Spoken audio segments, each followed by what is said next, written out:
मानकों का अनुरूप और निवेशकों के लिए आकर्षक बन सके। This bill gives lessors something they have wanted for years. लीजरों का सबसे बड़ा डर ये था कि अगर वो किसी एयरलाइन को विमान किराए पर देते हैं, वो एयरलाइन दिवालिया हो जाए, तो बहुत लंबा टाइम लग जाता था उनको उसको ये करने के लिए, उसको वहाँ से निकालने के लिए, और अपने विमान को वापस पाने के लिए वो लीगल बैटल बड़ा लंबा होता था।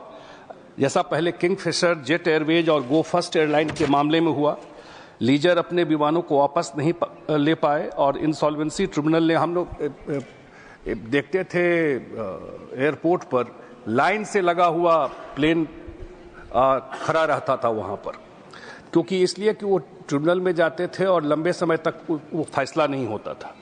इस नए विधेयक आने से अगर कोई एयरलाइन डिफॉल्ट करती है तो लीजर केवल 2 महीने में भीतर अपना विमान वापस ले सकता है। इसके अलावा किसी भी विवाद को ट्रिब्यूनल नहीं जा करके सीधे हाई कोर्ट भी जा सकता है। इसके अलावा एक जो इम्पोर्टेंट इसमें इशू रह गया था वो कि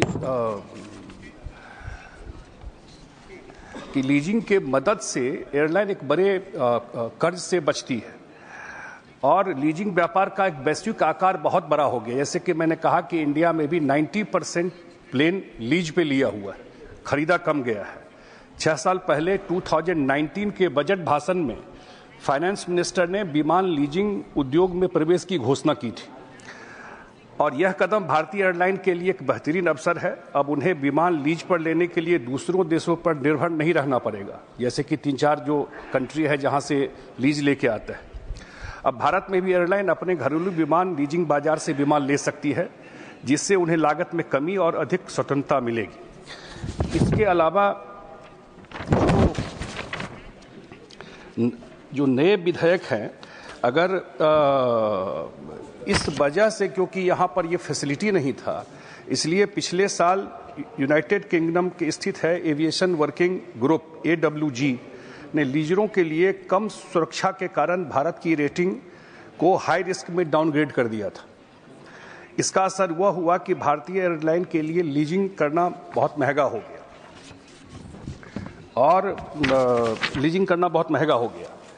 और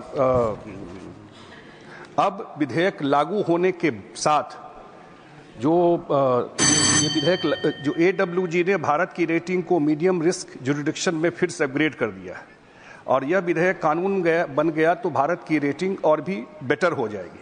लेकिन एक बात मैं मंत्री जी से जरूर कहना चाहूँगा कि these global leasing companies survive on the support of financial institution. For instance, European bank support leasing business in Ireland.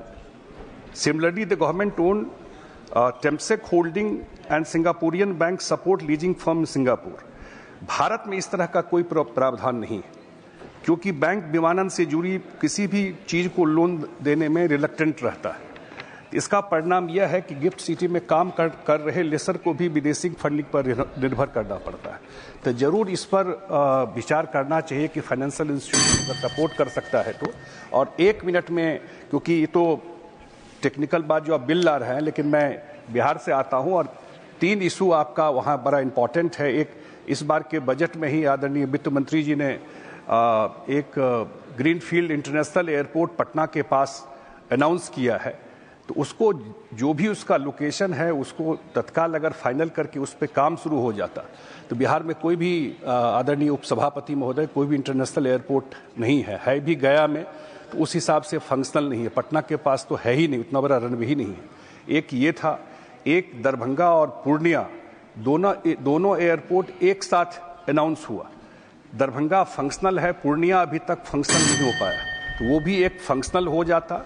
And last, Darbhanga airport एक सक्सेसफुल एयरपोर्ट है। हम लोगों ने, मुख्यमंत्री जी ने वहाँ और लैंड एक्वायर करने का काम शुरू कर दिया है और वहाँ से प्रपोजल भी आया है चीफ सेक्रेटरी से कि उसको इंटरनेशनल एयरपोर्ट बना देने के लिए दरभंगा को, तो उस पर भी अगर कोई विचार करके फाइनल कर देते तो ठीक रहता। बहुत बहुत धन्यवाद। श्री सदानंद महालू, सेठ तानवड़े। Thank you, Deputy Chairman, sir. I stand before this House today to extend my support for the protection of interest in Aircraft Bill, Object Bill 2025, and to emphasize its significance of India's aviation sector. Sir, this bill seeks to provide legal backing to the Convention of International Interest in Mobile Equipment, Cape Town Convention 2001, and its protocol on matters specific to aircraft equipment, ensuring their enforceability within our jurisdiction. Sir, here I would like to add that while India signed the Cape Town Convention in 2008, the absence of ratification has so far prevented its provision from being legally binding. Therefore, the introduction of this bill will legally enact the Cape Town Convention in India. It marks a crucial step toward addressing this gap, strengthening investor confidence, and enhancing India's global standing in the aviation sector. As one of the world's largest growing aviation markets, India's air travel sector has experienced a rapid increasing growth with an estimated market size of $13.89 billion in 2024, which is expected to reach $26.8 billion by 2030. This incredible growth, aircraft leasing has emerged as an important aspect of the Indian aviation industry. It is a practice in which the airlines and aviation operators rent aircraft from leasing companies rather than purchasing them. Till date, India does not have any specific law dealing with aircraft leasing and financing of airplanes, which may involve different countries. With this new law, airplanes will get in competitive rate to airlines and aviation operation. Currently, lessors face higher risk in India due to uncertainties in repossession rights in case an airline defaults on payment. The risk forces lessors to change a higher risk premium, extra cost to cover potential losses, making leasing more expensive for Indian airlines. These higher leasing costs are ultimately passed on to passengers in the form of higher airfares. So air tickets become more costly. Passengers has to pay more fares. Therefore, if the bill is passed in the Parliament into an act, will ratify the Cape Town Convention, thereby automatically guaranteeing the rights of lessors to repossess their leased equipment, such as airframes, aircraft engines, and helicopters. This will bring down the cost of risk premium. Sir, this bill seeks to enhance the leasing framework in India in power with international standard, and through this, the legislation is expected to lower costs, improve accessibility to air travel, and attract investment as India anticipates a surge in aircraft acquisition. Over 1,000 new craft by the end of this decade. This will further make air travel more affordable for the people of our country. Sir, as a representative from Goa, a tourist destination, we see increasing footfall each year. I cannot overstate the importance of the bill. During peak season, we all know that airfares skyrocket, making travel unaffordable not only for tourists, but also for Goa's local residents who rely on air travel for work, medical needs, education, and family visits. I believe, sir, the high cost of leasing aircraft, along with limited availability, directly contributes to these inflated airfares. Sir, I am an essential aspect of this bill is its provision for financial transparency and accountability. The proposed legislation mandates that debtors must maintain and submit records of dues related to the ownership or use an aircraft or aircraft object to the Directorate General of Civil Aviation. This requirement will ensure that leasing transactions remain transparent, preventing dispute over unpaid dues and fostering greater confidence among lessors, creditors, and regulatory bodies. Sir, after 2014, after Modi government came to power, the civil aviation has changed the more development in civil aviation. Airports, अगर हम देखें तो the total number of airports in India 74 2014 से पहले थे, अभी 159 airport पूरा देश में बने हैं. हमारा Goa is very small with a population of around 16-17 lakhs. Goa में 2 airport है, नॉर्थ गोवा में अलग है, साउथ गोवा में भी अलग है. पैसेंजर अगर ग्रोथ हम देखें तो passenger during up to January 2024 to December 2024 161 million as against 152 million during the previous year. That is a growth of 6.1%. Total aircraft for scheduled operation has increased from 400 in 2014 to 836 as on 28 to 2025. Regional Connectivity Service, that is RCS Udan, Uda Desh Ka Nagrik. Air travel becomes more accessible to people, connecting 88 airlines, including 13 helicopters and 2 water aerodromes. More than 148.62 lakhs people has availed benefit of Udan scheme since its inception. कृषि में उड़ान में अगर देखें तो जो total agriculture जो production जो वेस्ट होता है, इसके लिए कृषि उद्यान के माध्यम से ये फैसिलिटी एग्रीकल्चर प्रोडक्ट्स के लिए की है और उसका भी फायदा देश के फार्मर के लिए हो रहा है। ऑपरेशन गंगा के माध्यम से हमने देखा कि जब यूक्रेन का युद्ध हुआ तो 22,500 Indians national were safely rescued from Ukraine by operating 90 evacuation flights from 1st February 2022 to 11th March 2022. अगर डिगी यात्रा में हम देखें तो फेशियल रिकॉग्निशन टेक्नोलॉजी, इस माध्यम से any traveller may pass through various check points of the airport through paperless and contactless processing using facial features to establish the identity. और देश के 24 एयरपोर्ट्स पे ये फैसिलिटी उपलब्ध की है। मुझे गर्व है कि गोवा का हमारा जो मोपा इंटरनेशनल एयरपोर्ट है वो एयरपोर्ट पे भी ये फैसिलिटी दी गई है। लीजिंग ऑफ एयरक्राफ्ट हमने देखा तो with the enables in place from zero base in 2014 as of 31 December 2024 33 aircraft leasing entities have registered in GIFT IFSC for undertaking aircraft leasing business. इसमें कार्गो का अगर हम देखें, कार्गो में भी काफ़ी सुधार और ज़्यादा बिजनेस जो है वो कार्गो में भी हो रहा है। इंडिया री-इलेक्शन ICAO काउंसिल में जो India during 41st general assembly of ICAO, India has been re-elected to the ICAO Council 2022-25 under Part 2 comprising of countries which make the largest contribution to the provision of facilities for international civil air navigation. Ease of doing, जो भारतीय वायुयान विधेयक पास होने के बाद ये reform हुआ है, लेजिस्लेचर रिफॉर्म होने हुआ है और मॉडर्नाइजिंग इंडियाज एविएशन सेक्टर में भी काफ़ी सुधार हुआ है।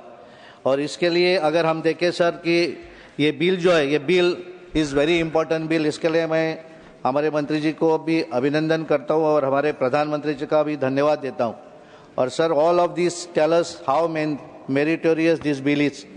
It will provide the much needed statutory framework to deal with the legal obstacles in the event of insolvency of an airline company, as well as make aviation financing and leasing transactions simpler and certain. It will further improve contract and enforceability and provide the creditors, lessors, with a way out to either to take back the aircraft objects or have their dues paid. Therefore, I support the bill of the Aircraft Object 2025. Thank you, sir. धन्यवाद। Shri Santosh Kumar P. Thank you, Deputy Chairman, sir. Sir, since we are a signatory to an important international convention, we have to follow the same and we have to implement it in our country. And we have to protect the interests of passengers, creditors, and all those stakeholders related to the industry. Sir, I take this opportunity to raise a few questions, queries through you, sir, to the Minister. The first thing is that do we have any data related to the total credits of Indian investors, I mean banks and other financial institutions? Now we are talking about an international obligation. Yes, of course, we have to implement the same. But the point is that we know one gentleman who was a member of this August House, who came to the House with the support of a former Prime Minister and who was the leader of that party for some time. Later on, he looted our country and its people and now somewhere in London. people like Malya and others are there. So what about the liability created by these people? Are we going to solve this? When we talk about international issues and international creditors, are we in a position to help our banks to regain its own money? It's a very serious issue.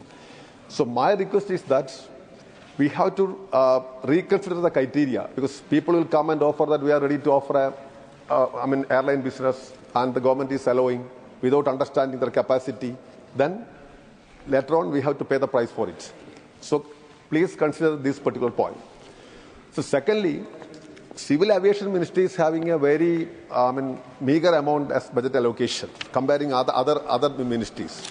So now the Civil Aviation Minister, Department, Director General of this aviation will function more. There are many duties assigned to him. So do you think that with this limited amount, performance is proper, you can perform proper? I don't think so. So we need to enhance the budgetary allocation also. Otherwise, the entire area is left for private players only. Airline routes, price, everything as suggested but pointed out to many speakers, is under the control of private players only. The Aviation Ministry is in a way a mute spectator. So it cannot dictate any company.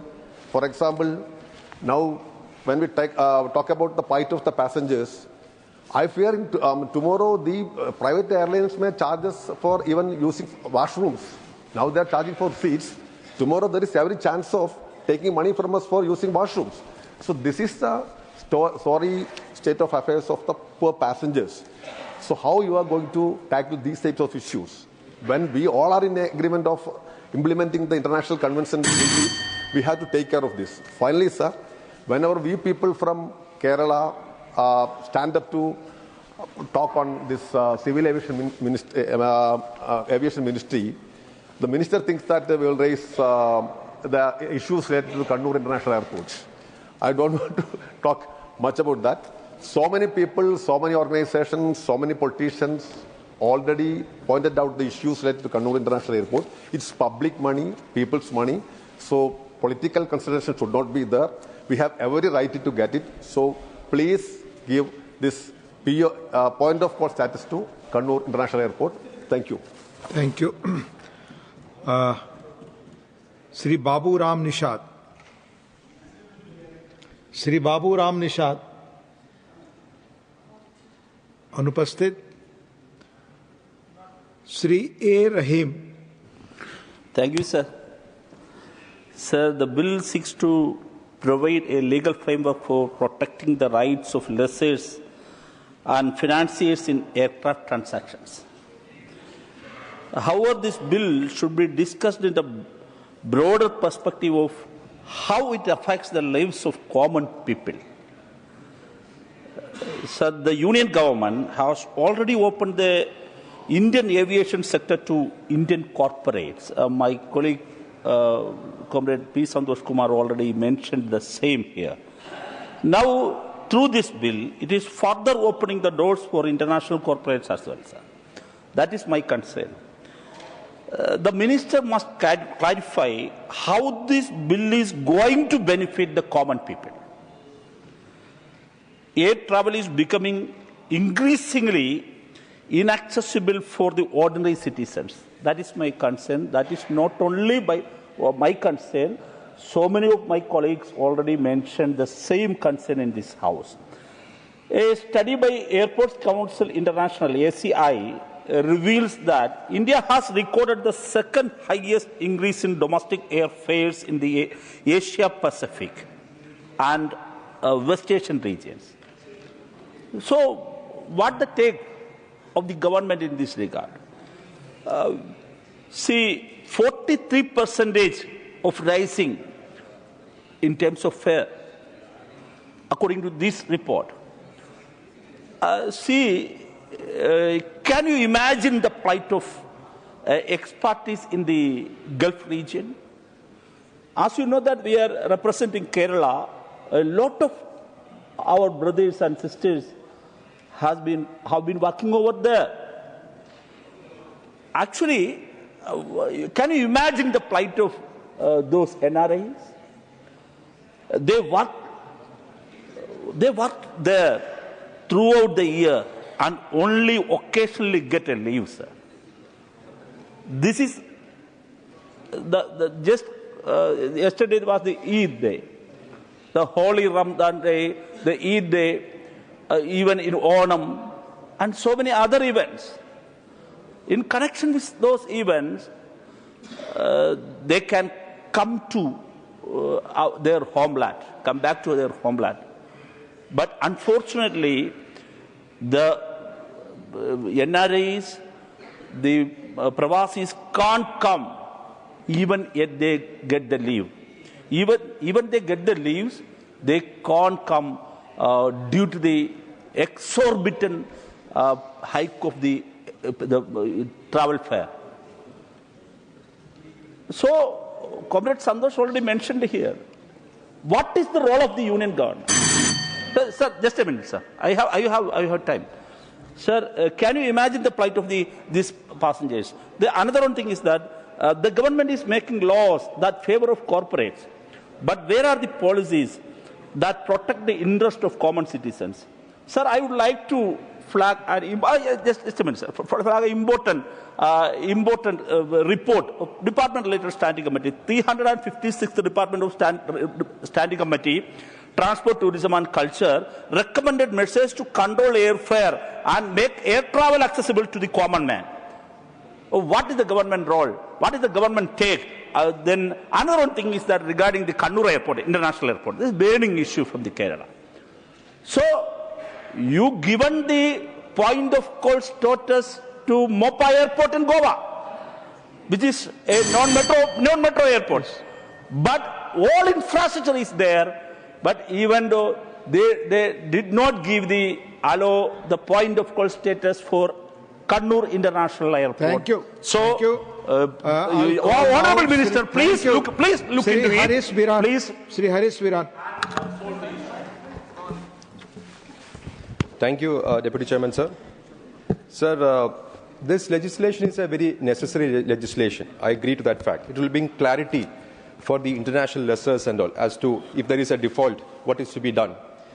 But let us understand that this particular legislation has been brought about not because of any foresight, but because under the pressure of crisis, triggered by the insolvency of a lot of airlines, the latest being the Go First Airlines, plus the global downgrade of India's aviation leasing environment.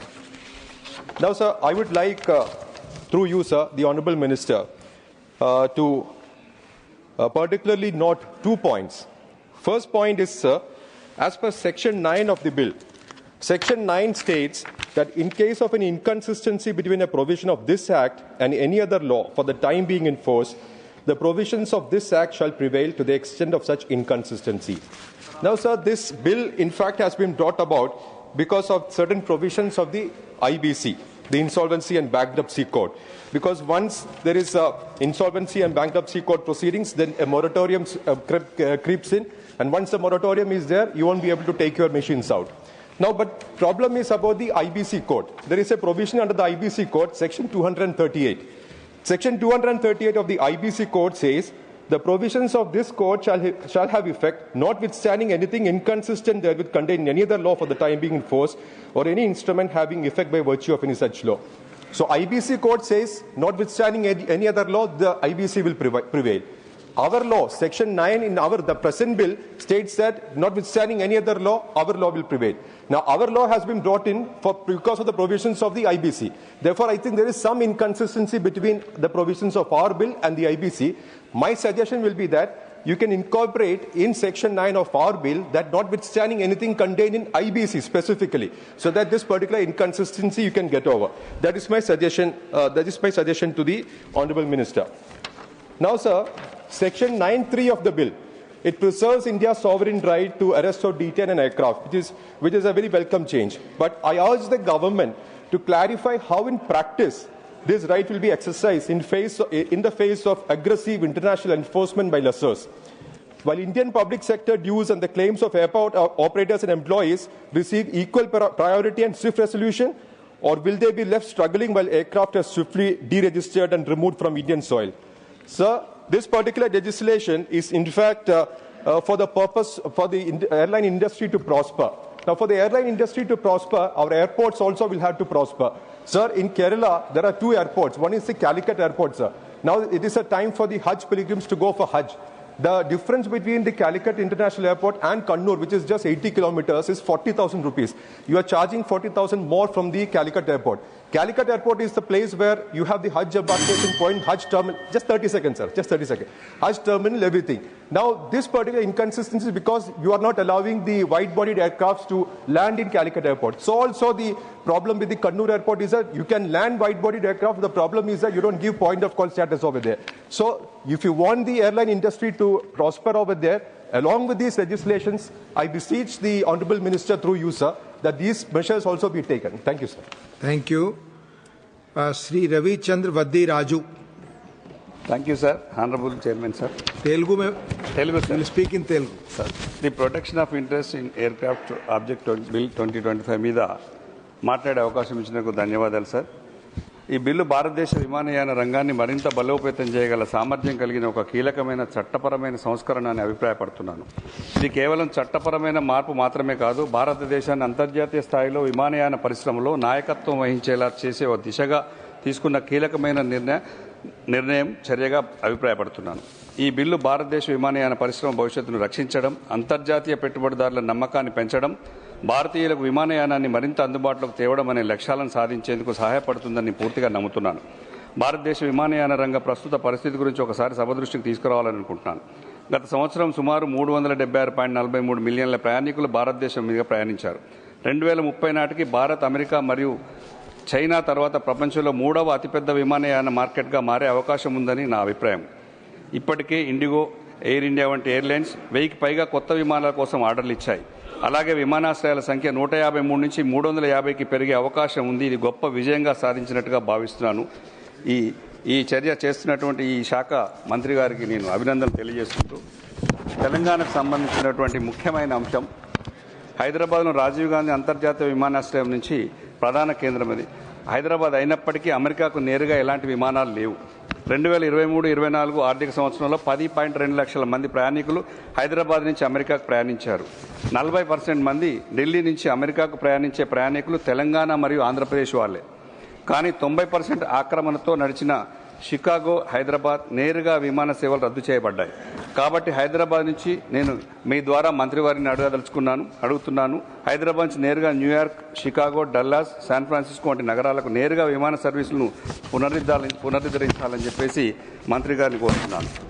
ఇంకా తెలంగాణలో ఇప్పటికే గౌరవనీయుల మంత్రివారులు మాకు వరంగల్ ఎప్పుడో పాత 70 నుంచి 80లో నడిచినటువంటి విమానాశ్రయాన్ని మరి పునరుద్ధరించినందుకు గౌరవ మంత్రివర్యులు రామ్మోహన్ నాయుడు గారికి మా బీఆర్ఎస్ పార్టీ తరఫున ధన్యవాదాలు తెలుపుకుంటూ, ఇప్పుడు ఇంకా ఒకటి మాకు కావాల్సింది ఏంటంటే భద్రాద్రి కొత్తగూడెం గ్రీన్ఫీల్డ్ ఎయిర్పోర్ట్, తర్వాత జక్రాన్పల్లి కూడా ల్యాండ్ సేకరించి రెడీగా ఉన్నది, రామగుండం కూడా, అట్లాగే ఆదిలాబాద్ ప్రత్యేకంగా వీటికి విమానాశ్రయాలు ఏర్పాటు కావాలని చెప్పేసి మేము 10 ఏళ్ల నుంచి గౌరవనీయుల బీఆర్ఎస్ పార్టీ కేసీఆర్ గారి ఆధ్వర్యంలో కొట్లాడుతూనే ఉన్నాం, అడుగుతూనే ఉన్నాం. ఇవన్నీ తెలుగు తెలిసినటువంటి మంత్రి, మా అందరికీ తెలిసినటువంటి సుపరిచితులైన రామ్మోహన్ నాయుడు గారికి ప్రత్యేకంగా రిక్వెస్ట్ చేసి చెప్పేది ఏంటంటే, మీరున్న ఈ టర్మ్లోనైనా తెలంగాణకు పూర్తిగా ఈ 5 విమానాశ్రయాలు ఇస్తే మేము చాలా సంతోషంగా ఉంటాం, తెలంగాణ కూడా అభివృద్ధికి దోహదపడుతుందని చెప్పేసి. విద్యార్థులు అమెరికాకు పోయడానికి హైదరాబాద్ నుంచి మాత్రం చాలా ఎక్కువ మంది పోతున్నారు.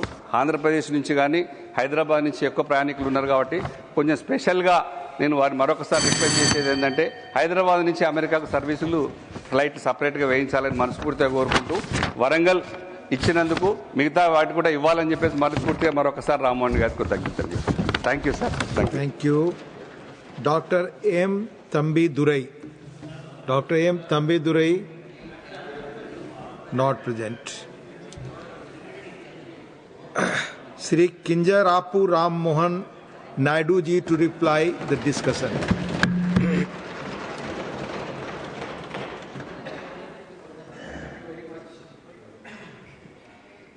Honorable Deputy Chairman, sir, for giving me the opportunity.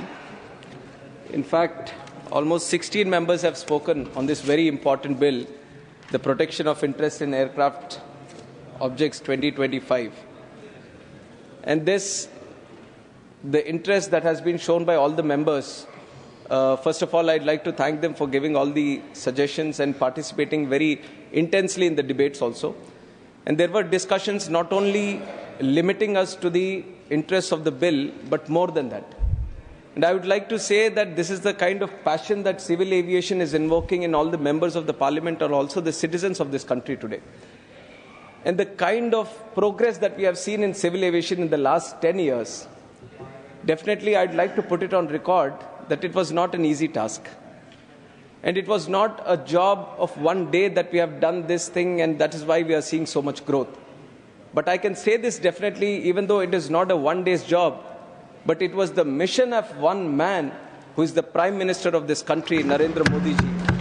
From 2014, since he has become the Prime Minister of this country, the kind of support, the kind of vision with which he has encouraged and moved civil aviation in the country, we are able to grow so much, and we have now proudly say that we are the third largest domestic civil aviation market in the whole world. And I would like to also put some numbers. And I keep saying this everywhere, on every platform, including the parliament, while answering the questions, and also when attending some important summits. One is in 2014, the total domestic passenger market that we had in the country, sir, is 60.7 million. 60.7 million domestic passenger market in 2014. And where we stand today in 2024, 161.3 million. More than double we are seeing passenger growth in this country. And if you add international passengers also, what was 43 million in 2014, we are now at 66.8 in 2024. Number of aircrafts in the country, around 359 used to operate in 2014. Now we have 840 aircrafts operating in the country, making 4,000 journeys across the country every single day.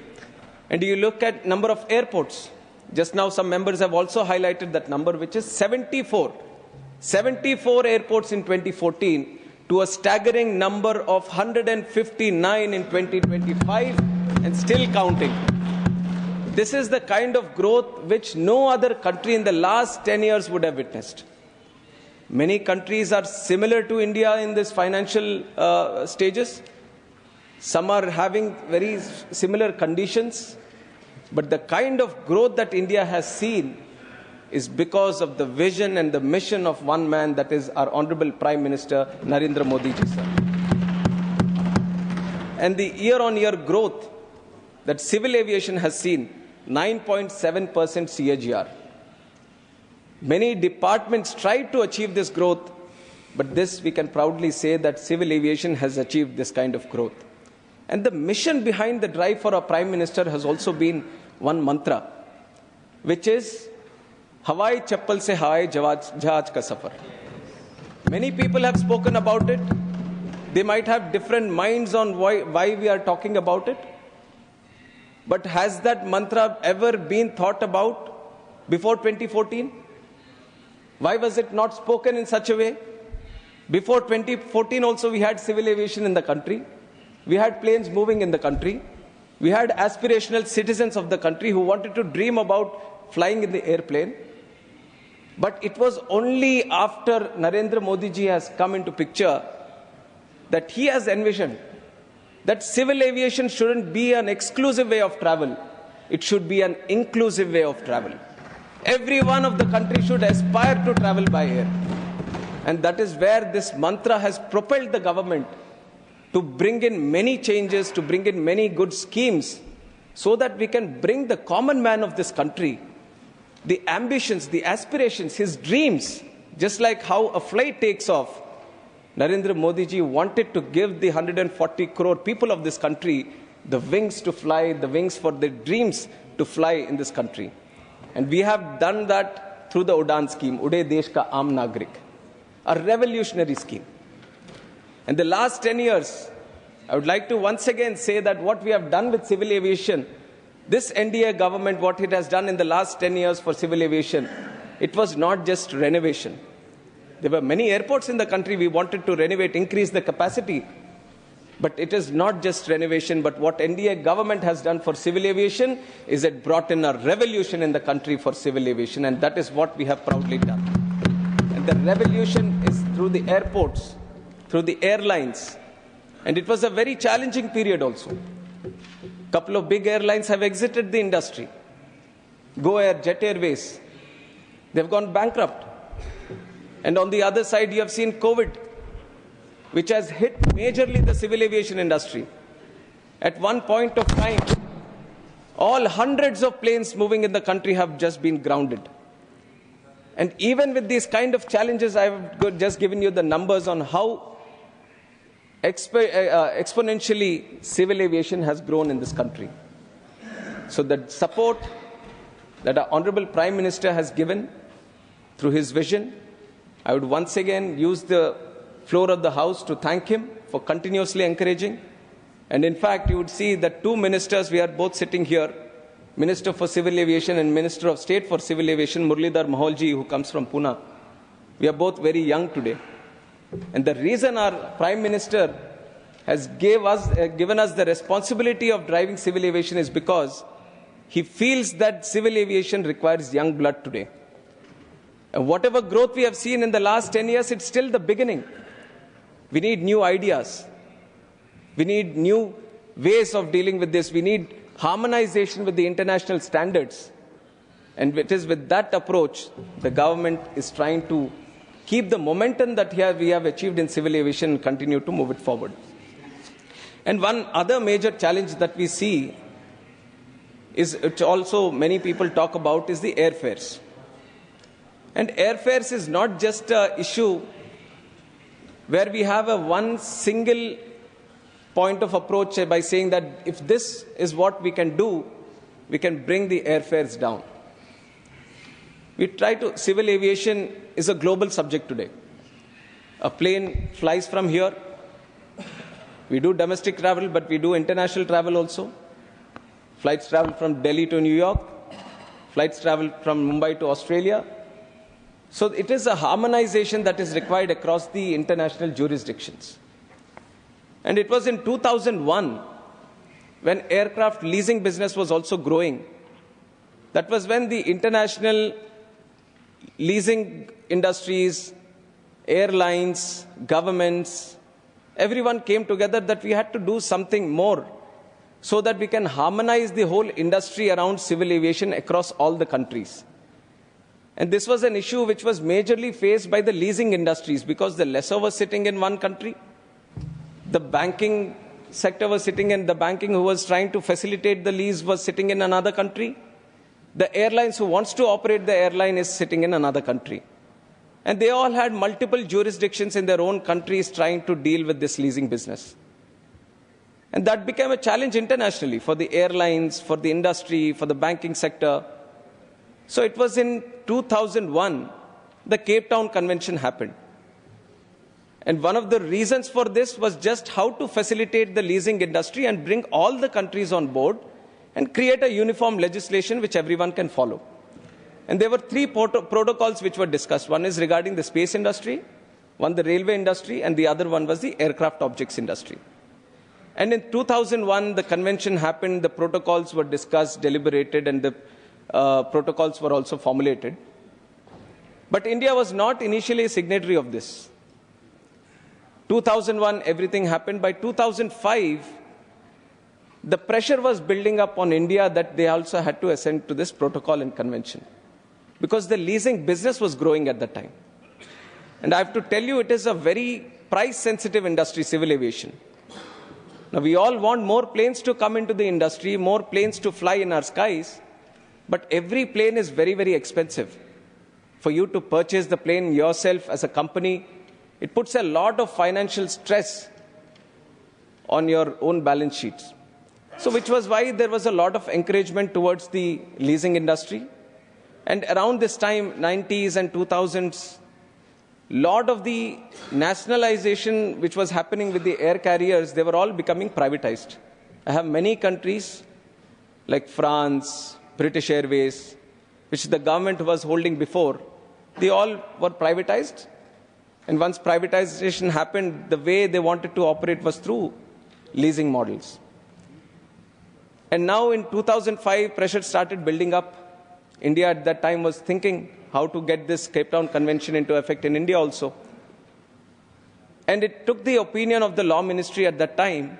And the law ministry was with the idea that we don't need to have a separate bill for this, a separate act in the country, but let us go with ratifying it through the cabinet itself. In 2007, cabinet happened, it was ratified.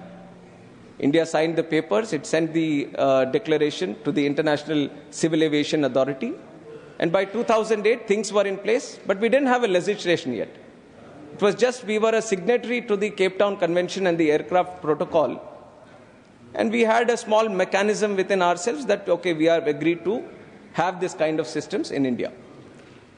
And things started happening. Leasing business grew. And in 2015, we have observed that there were some inconsistencies happening in the industry. 2015 SpiceJet, it had defaulted on a couple of lessors' payments at that time. So the lessors were very eager to get the money back. And they have this IDERA agreement, which actually gives them the right to take back the aircraft in case of any default of payments. But when they were trying to invoke the IDERA agreement, then the DGCA, which is the official authority to manage these kind of things, they were with the opinion that there was no legislation which was backing them to invoke the IDERA.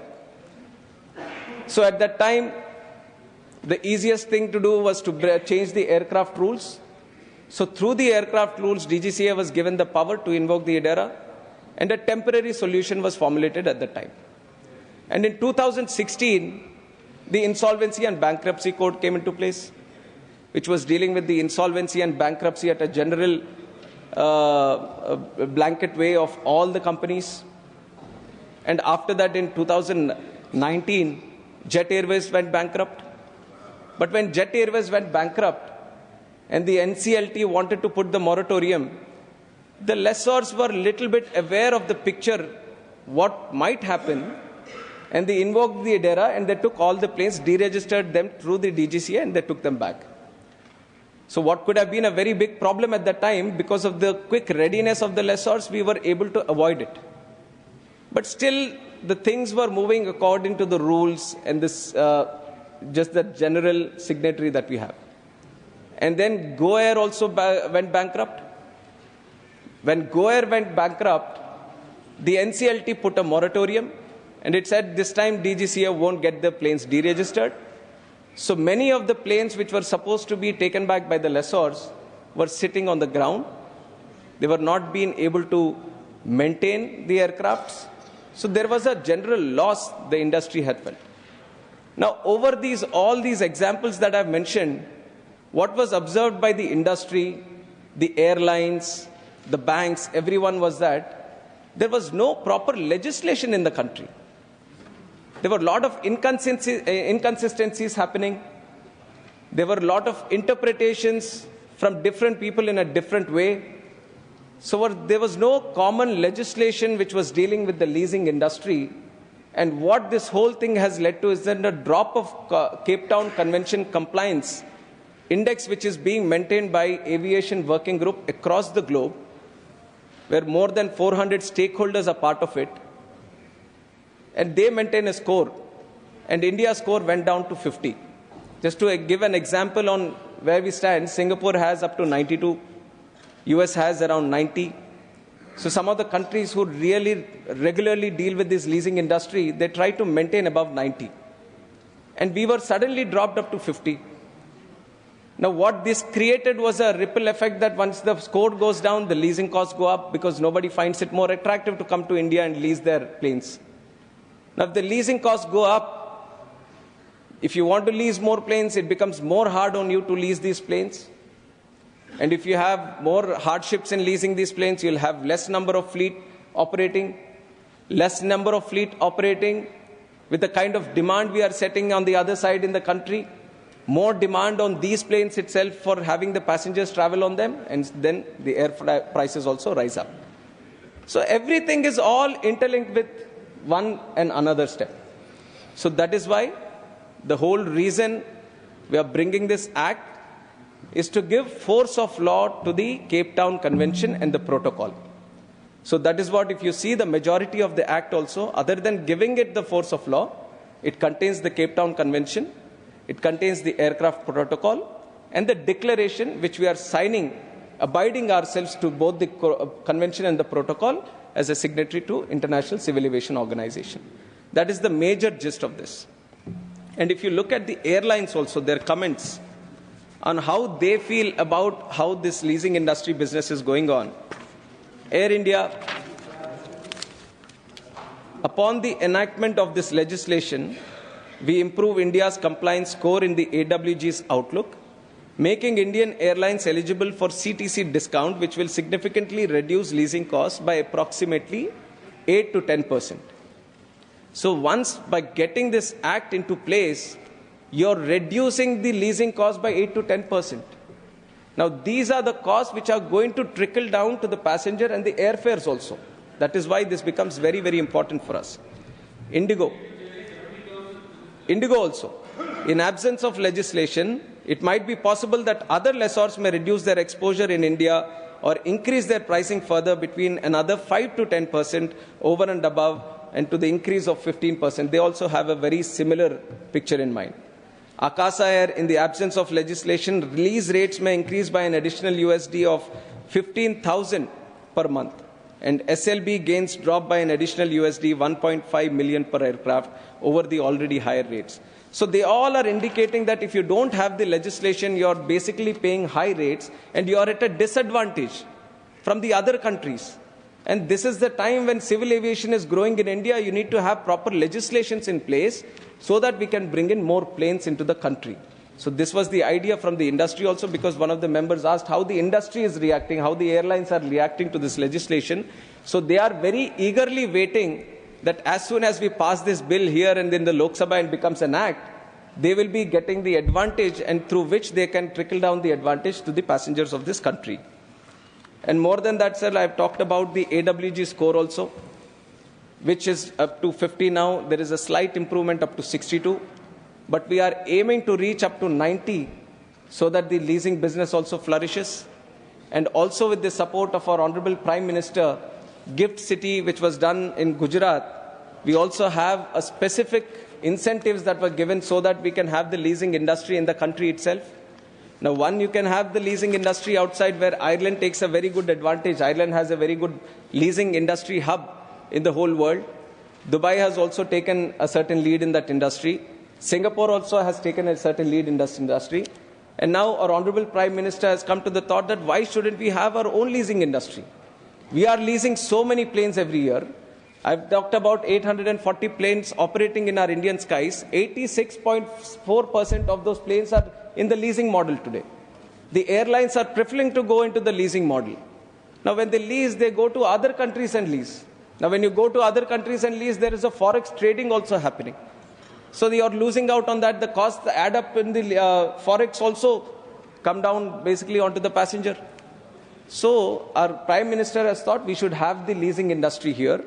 And based on that, many incentives have been given in the Gift City, like exemption on income tax for the sale of equity shares of IFSC entities involved in aircraft leasing, subject to specific conditions, exemption of dividend income for units engaged in aircraft leasing at the IFSC, 100% tax holiday for first 10 years of operations. So many of these incentives have been clubbed together so that we can encourage the local industry to also cater for leasing business. And through this, we have done many significant strides also, sir. 33 aircraft leasing entities have been registered by January 31st, 2025, leasing 146 aviation assets, including 75 aircrafts and 71 engines. So we have made significant progress in this industry.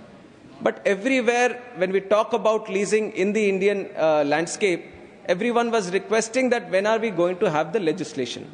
Because no matter how far you travel down this road, always the roadblock that they seem to face, or the doubt, the confusion that they seem to arise, was because of not having the legal backing to this kind of legislation. So this is what we aim to bring through this act, sir. And many... Both. We are not differentiating between Indian and foreign leasing companies.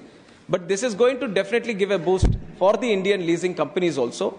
Because the Indian leasing companies, just now Sanjay ji has also mentioned, for the Indian leasing companies, anyway, the whole backing comes from the banking industry. That's where the money comes from.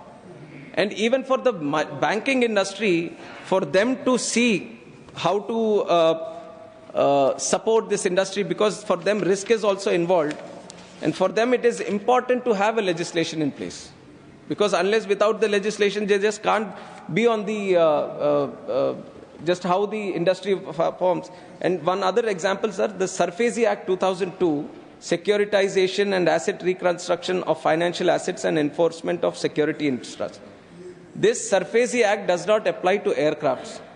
So again, there was a need for some act to give that backing so that the banking industry feels that they can be a little more profitable in entering into the aircraft business. So the CTC bill, which is this bill, it is intended to give protection to security interests by which financiers, which are like the banks, will be comfortable in financing aviation assets also.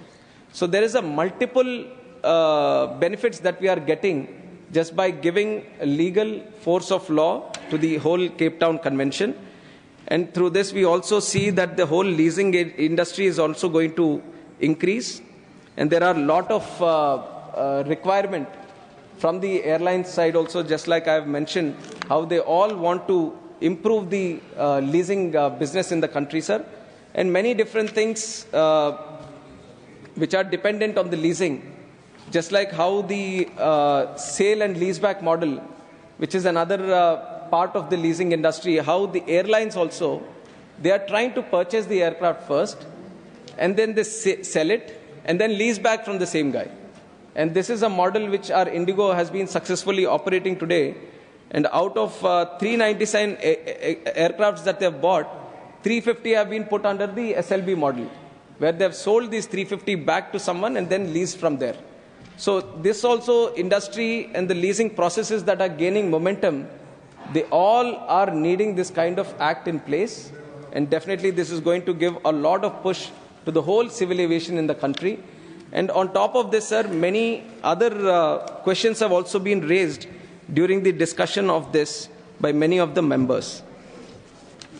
And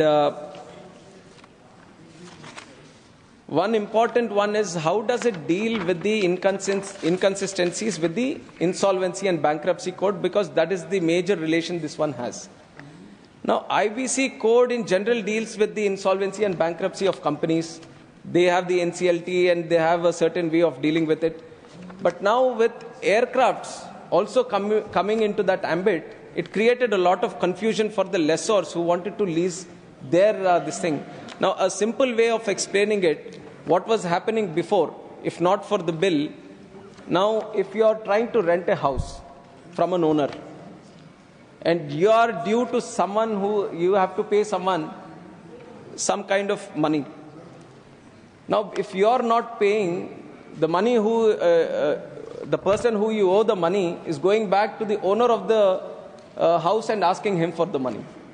Now, this is a strange combination that has arisen because of the Insolvency and Bankruptcy Code in respect to aircraft. So there was supposed to be some kind of clarity with the airline industry. And that is what we have brought in through the CTC bill.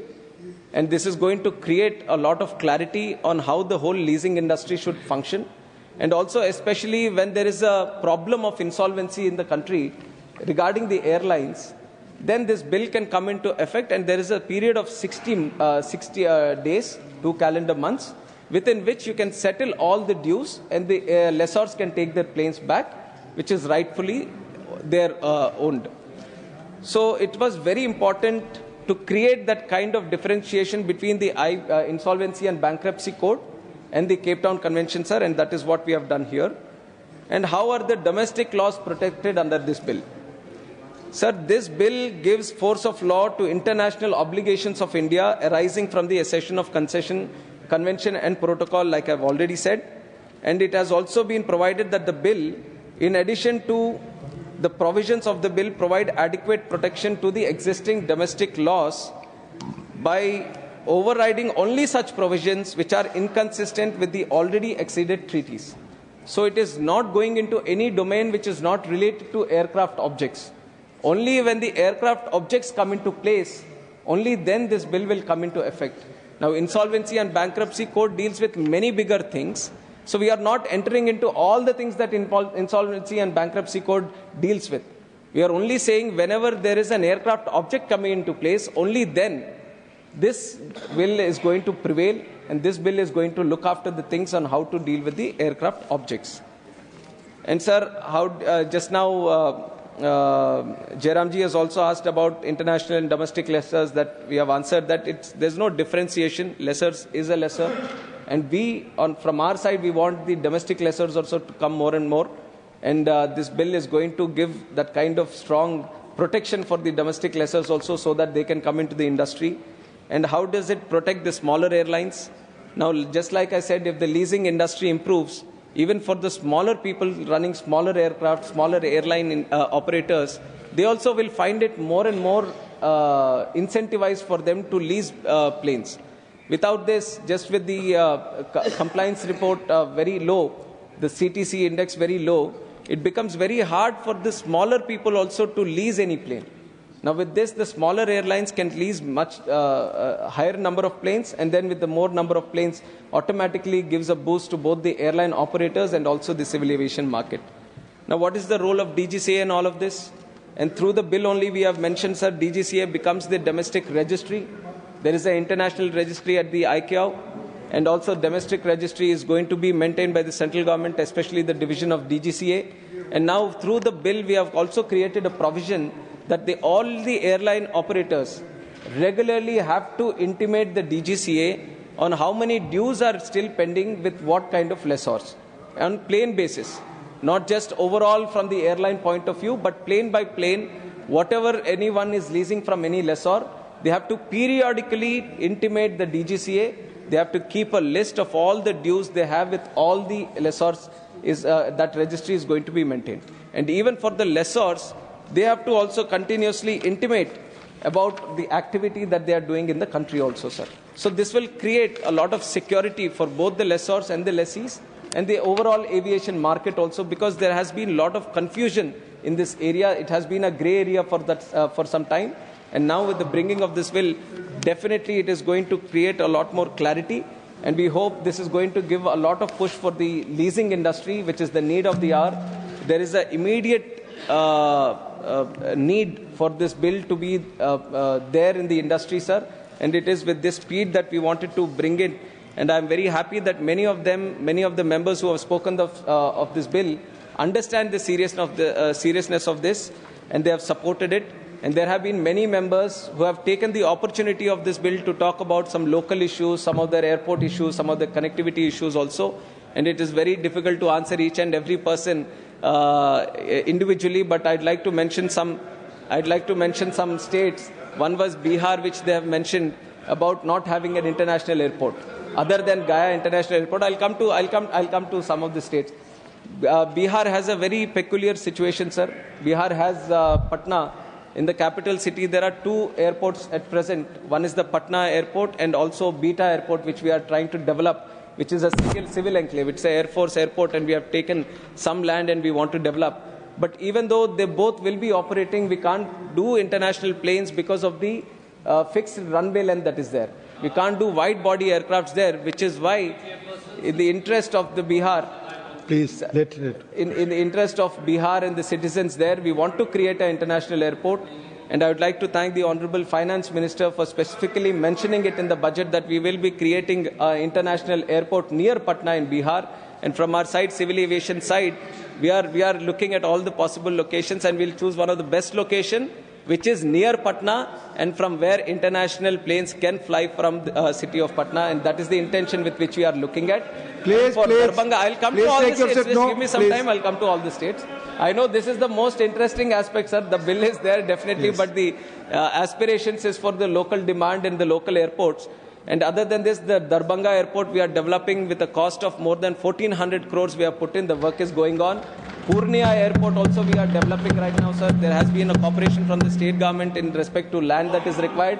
We are presently constructing it. And by August or September, we see that the terminal is going to finish, and definitely we are going to start operations from Purnia airport also. And we have already started building also. And then we have other airports, sir. Let me take the state of Telangana now.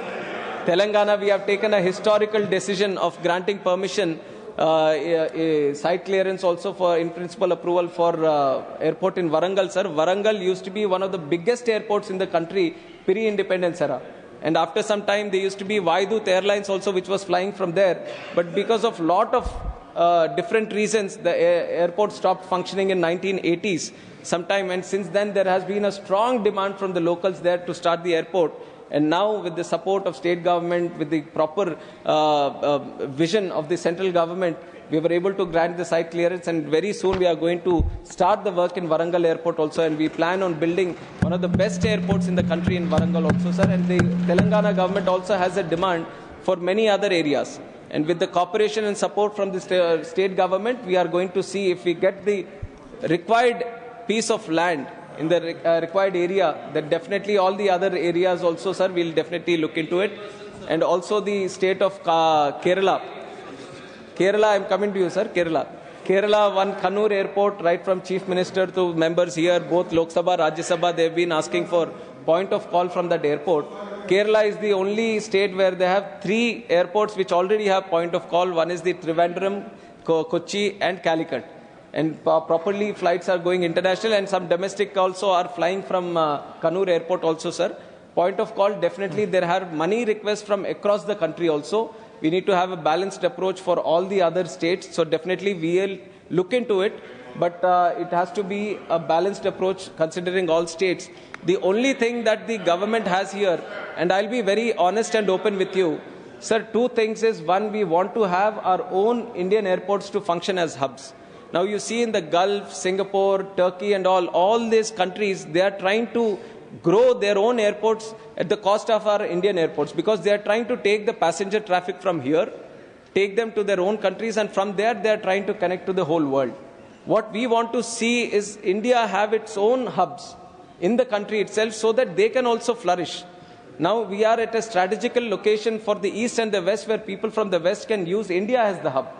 Now, unless we try to improve the hub situation in the country, you can't be able to facilitate for that. And if you start diverting our traffic to all other areas, then it becomes very difficult for our Indian airports to grow at that stage. And the second thing is, we want to protect the Indian carriers who are operating from India, sir. So we have an obligation that we want to improve the Indian carriers also. So it is with these two situations. It is with these two situations that we need to have a very balanced approach when we think about giving a point of call for a new destination. But I agree to the demand, because this is a demand which has been there across the country. Mr. Rahim, and we are going to see what best we can do. And we have done a lot for the state of Kerala also, sir, and we'll continuously keep doing so. Our support for Kerala is continuously going to be there from the Ministry of Civil Aviation. We want all the airports to grow. And one challenge, what the Hajj that has been done, which has been mentioned, sir, the Hajj, every year there is a tender by the Ministry of Minority Affairs from all the airports on how many people need to be carried to the Hajj. And now what happened here is the tender, the bidding which was happened is at that level. It's a very transparent and accountable way of dealing with this Hajj thing. And that is how the bidders came in. That is how the bidders came in, and it was through the process how they were selected. But one interesting thing, Calicut, the runway we are trying to extend. Once the runway is extended, then you can have the wide-body aircrafts also there today, and we'll get back to the situation before. Because of one incident which happened at the Calicut airport, we didn't want the tabletop airport to be there like that. We wanted to extend the runway, and the ministry is continuously reviewing the situation, and we want to get the work done as soon as possible, which is going to improve the airport situation in Calicut also. And other than that, Bhubaneswar, our people from Odisha have also requested for many other airports. Many other airports have also been mentioned. Sir, all the airports, whatever we are getting requests, we are thoroughly assessing. The only thing is, we see the feasibility, economic feasibility, and also the technical feasibility of the land, and then we start moving in, sir. And now I've told already that from 74 we have moved on to 159. And only because of the support that Ministry of Civil Aviation is able to give, we have been able to increase. We are not restricting people from not having airports, but definitely the support has to come from the state government also in starting to provide the land. And now today we are also seeing we are also seeing that the major cities like Bangalore, Delhi, Mumbai, Chennai, Kolkata, all these require second airports, sir. We have come to that stage where all the metropolitan cities are getting saturated and require new airports. Now Mumbai, the existing airport is there, Santa Cruz, and now we are building Navi Mumbai Airport. Now Delhi, including the IGI airport, we have Jewar International Airport, which is going to come up. Now Bangalore has already been discussing for new airport in Bangalore, and the state government is proactively moving in selecting some sites for that. And on top of that, sir, on top of that, take your seat. Bhubaneswar is also trying to have an additional airport in Puri. So they have selected some land and they are trying to move in Puri. Chennai also, Parandur airport is also coming up. Now Calcutta, West Bengal, I would like to make a request that Calcutta airport also needs another one right now, being a metropolitan city and a very important city in the country. So the state government should look at having an alternate airport, a second airport which caters for the city of Calcutta, because that is very much required today. Unless you start moving into that direction today, unless you start providing that land, it becomes very difficult in the future. So, like just how other metropolitan cities are moving in that direction, I would request states and the governments there to thoroughly look at this. Yes. This is a requirement not just for today, but the future also. And I would use this forum to request through the members to their respective states to definitely support the idea of creating more airports.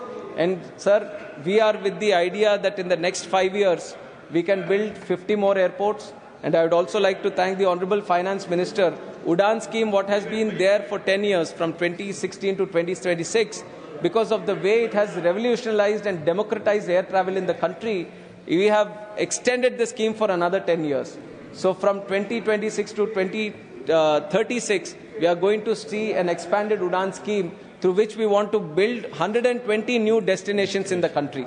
And we want to make 4 crore people travel under the Udan scheme, which is going to be much more which is going to give much more access to the citizens of this country. So we have grand plans coming in the future also.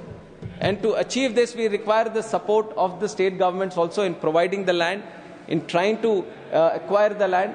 So if the states can be proactive in this area, then definitely from the central government and the Ministry of Civil Aviation, we will provide all the necessary support. We don't see any politics in this area. We just want the country to thrive. We just want the country to become the #1 in civil aviation, not just in terms of hub and connectivity, but also in giving accessible, comfortable and convenient travel to the passengers also. And one initiative we have started under the Udan scheme, sir, we have connected the unserved and underserved airports of this country, where there were no flights traveling at all.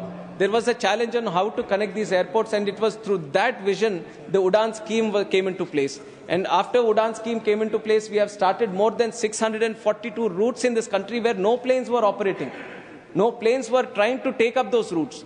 But through the viability gap funding under Udan scheme and developing of those airports and creating that infrastructure so that people and planes can move from that area, we have been able to start 600 more routes in that selected this thing. And now we have taken certain inspiration from Udan scheme also. Now you may agree or not agree, some people in this house, but after the involvement of the Udan scheme, lot of the lower middle class and a lot of the people who are migrant laborers working in different countries, they have all started to use air travel. What used to be a travel by train, they are starting to use. And now there has been a lot of debate on the prices in the airports also, on how. And taking inspiration from the Udan scheme, we have started Udan Yatri Cafe in the airports also, where water bottle we are providing for 10 rupees, tea coffee for 20 rupees, samosa for 20 rupees. This is the first kind of initiative, and I don't think even the railways will have these kind of prices what airports are trying to give today. We have started in Kolkata, which is doing record number of sales. We have started in Chennai. We have started in Ahmedabad. We are starting in 8 more airports, and we want to do it in each and every airport of this country. Each and every airport of this country, we want to have a stall where at least if someone wants to buy something, he doesn't feel that I can't have anything here. We want to create, at least, even though airports are supposed to be facilitating for the travel, we are ensuring that at least in this sense, we have to make sure that he doesn't go hungry at the airport. And we are creating these Udan Yatri cafes, which has been successfully done in the initiative. And in the future, we are going to make it possible in all these things. And when it comes to airfare, I know it is a very contentious topic of discussion for all the members. I already told you that when it comes to airfares, it is a work in progress and a lot of things need to come into place. If you try to break up the airfare itself, there will be hundreds of things which try to affect the airfares, right from the fuel prices, right from the kind of leasing charges that are taken, and the MRO costs that are involved, and the kind of people that get involved in maintaining the aircraft. So many things are there. So capping the airfares and trying to have a one-stop approach is not followed by any country. We are trying to follow what the market dynamic fare pricing, and definitely inside that, if there is anything which malpractices are there, or misusing or misutilization or taking advantage of the market is there, definitely the Ministry of Civil Aviation is going to take necessary actions. We are going to ensure those kind of situations doesn't arise. But to create a balance between the industry and between having the planes run, having the airlines also run in the country and providing those connections, it is important for us to have a balanced approach in all of this, sir. And you have seen that all the airlines, if you look at their financials, all of them, except for Indigo, all of them are in negative right now, their balance sheets. So it is important to see that the airlines also perform. If you take out one airline, let us say if you make it non-viable for one airline, if they go bankrupt, and if 200 of their planes don't perform in the country, and how many cities get disconnected now? How many of the routes don't get facilitated now? So it is important for us to think on a long term and try to see how collectively we can grow so that the airfares are also reasonable, the air travel continuously grows, and also the industry creates a lot of job creation for the youth who are very passionate about civil aviation in the country. And I would once again, on behalf of myself and the MOS, Muralidhar Mohalji, would like to request the House in their full-fledged support in this, sir. And I would also like to, because ex-Prime Minister Devegowda Please, sir, Mr. Wilson, for Hassan Airport, no, this is not proper. For Hassan Airport, we are continuously trying to push it from our side, sir. State government needs to also step up in that area, and we are trying to do our best so that we can complete it on time. So I just wanted to give these remarks to the Honorable ex-Prime Minister. With this, I would like to ask for each and everyone's support in this bill, sir. This is a very important bill which the industry needs today, and everyone, each and everyone from the industry is going to appreciate the way this is going to change the aviation landscape in the country. So once again, I would like to sincerely request for the support. With these words, I would like to... thank you.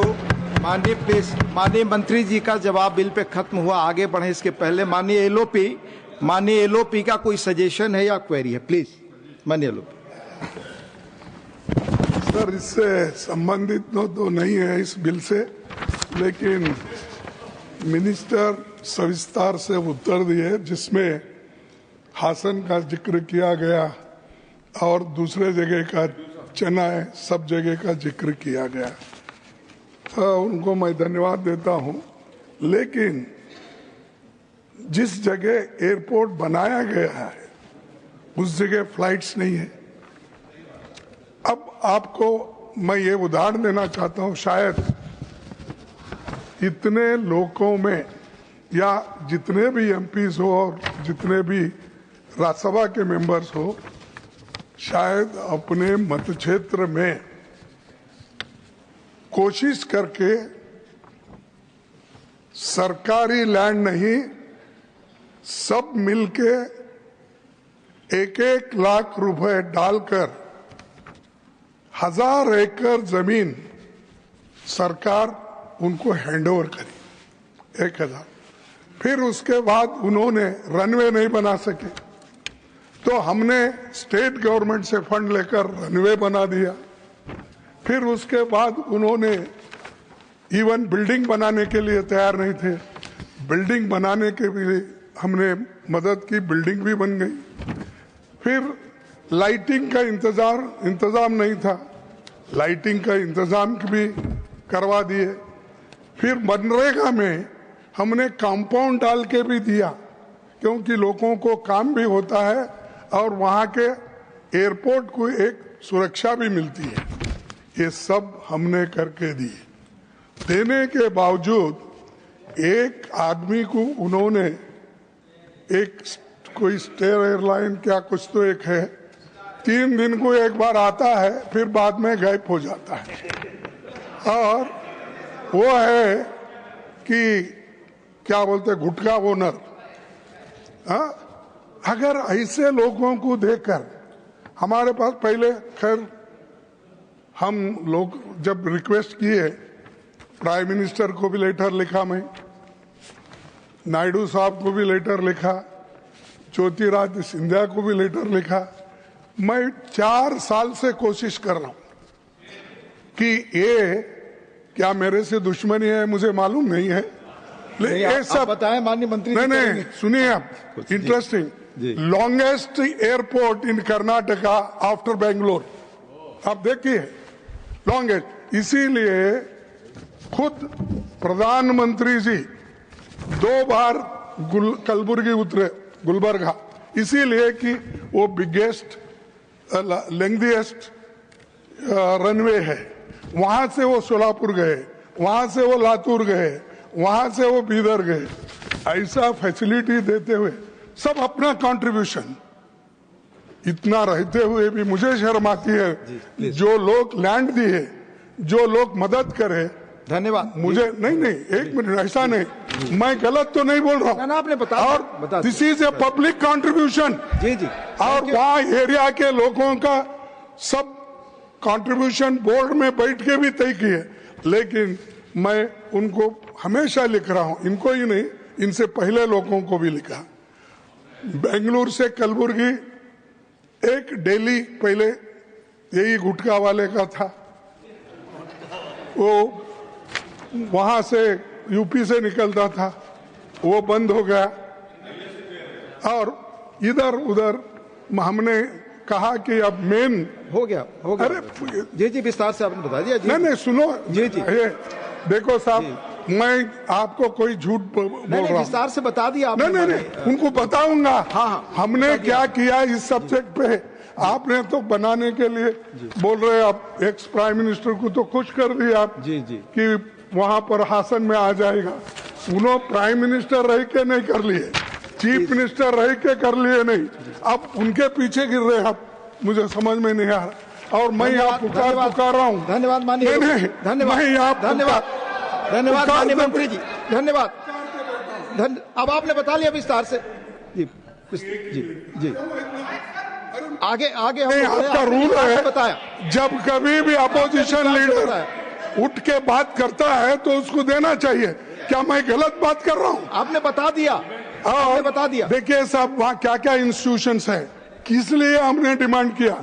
वहाँ central university है, वहाँ पर ESI के medical college और paramedical college, nursing college और dental college, इतने colleges है। धन्यवाद। गवर्नमेंट के 3 कॉलेज है। धन्यवाद माननीय मंत्री जी। नहीं, मैं देखिए, आप अगर बोलने नहीं देते तो मैं, अरे हाई उसी छोटे जगह में हमने हाई कोर्ट बनाया और हाई कोर्ट के 4 जजेस बेंगलुरु से आते जाते, और इसके अलावा भी प्लीज अरे रिप्लाई तो हो गया ना, बता लिया माननीय लोपी, बता नहीं ठीक। देखिए अगर देखिए आपने बता लिया उपाध्यक्ष जी, अगर आप नहीं चाहते सुनना, आपने पूरा बता लिया। अब नई बहस सुनिए मुझे, अरे बता तो दिया जी, लेकिन हो रहा क्या? प्लीज ठीक। माननीय मंत्री जी, माननीय मंत्री सर, सीनियर मेंबर खड़गे जी ने जिक्र किया ये कलबुर्गी एयरपोर्ट का, पर जिस तरीके से पैशनेटली उन्होंने उसके बारे में बोला, मैं कहना चाहता हूं सर, देश में जो 150 एयरपोर्ट्स बने, सभी में सभी का योगदान था सर। हर स्टेट गवर्नमेंट ने उतने पैशनेट के साथ ही वो स्टेट गवर्नमेंट ने दिया। ऐसे नहीं है कि यहाँ पे कुछ अलग ज्यादा कुछ हुआ है सर। हर जगह पे, everywhere people have donated their land, state governments have come into picture, they have taken that airport building very very seriously, and with everyone's cooperation only we have built, and it is not just one government or one person doing anything everywhere.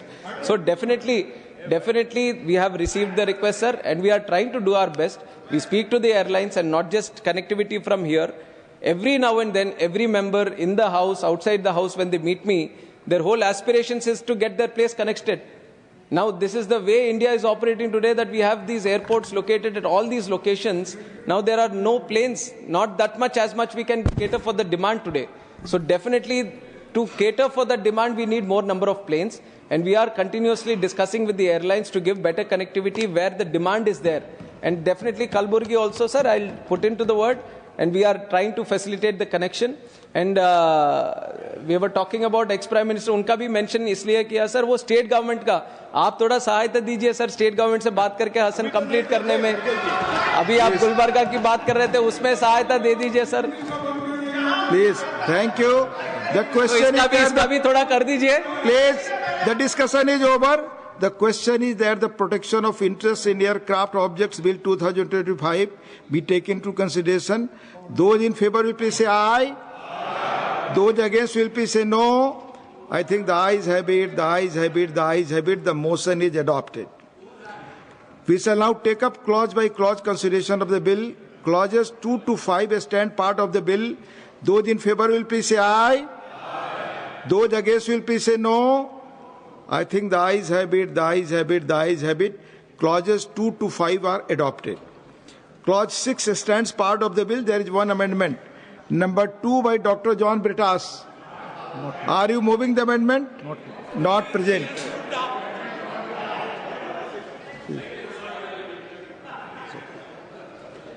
I shall now put the clause 6 to vote. Those in favor will please say aye. Those against will please say no. I think the ayes have it, the ayes have it, the ayes have it. Clause 6 is adopted. Insertion of new clause 6A. There is one amendment for insertion of new clause 6A. Number 5, Dr. B. Sivadasan. Are you moving? Yes, sir. I like to move. So amendment moved. Those in favor will please say aye. Those in favor will please say aye. Manoj Haji, please, let me read it. Those in favor will please say aye. Those against will please say no. I think the noes have it, the noes have it, the noes have it. The amendment is negative. Clauses 7 to 9 stand part of the bill. Those in favor will please say aye. Those against will please say no. I think the ayes have it, the ayes have it, the ayes have it. Clauses 7 to 9 are adopted. Clause 10 stands part of the bill. There is one amendment. Number 3 by Dr. John Britas. Not present. I shall now put the clause 10 to vote. Those in favor will please say aye. Those against will please say no. I think the ayes have it, the ayes have it, the ayes have it. Clause 10 is adopted. Clause 11 stands part of the bill. There are two amendments. Number 1 by Sri A. Rahim. Are you moving it? Sir, I am moving the amendment. Okay. Number 4 by Dr. John Britas. Not present. So amendment moved. I shall first put the amendment moved by Sri A. Rahim to vote. Those in favor will please say aye. Those against will please say no. I think the noes have it, the noes have it, the noes have it. The amendment is negative. John Britas absent. I shall now put the clause 11 to vote. Those in favor will please say aye. Those against will please say no. I think the ayes have it, the ayes have it, the ayes have it. Clause 1 is adopted. Clause 12, the first schedule, the second schedule and the third schedule stand part of the bill. Those in favor will please say aye. Those against will please say no. I think the ayes have it, the ayes have it, the ayes have it. Clause 12, the first schedule, the second schedule and the third schedule are adopted. Clause 1, the enacting formula and the title stand part of the bill. Those in favor will please say aye. Those against will please say no. I think the ayes have it, the ayes have it, the ayes have it. Clause 1, the enacting formula and the title are adopted.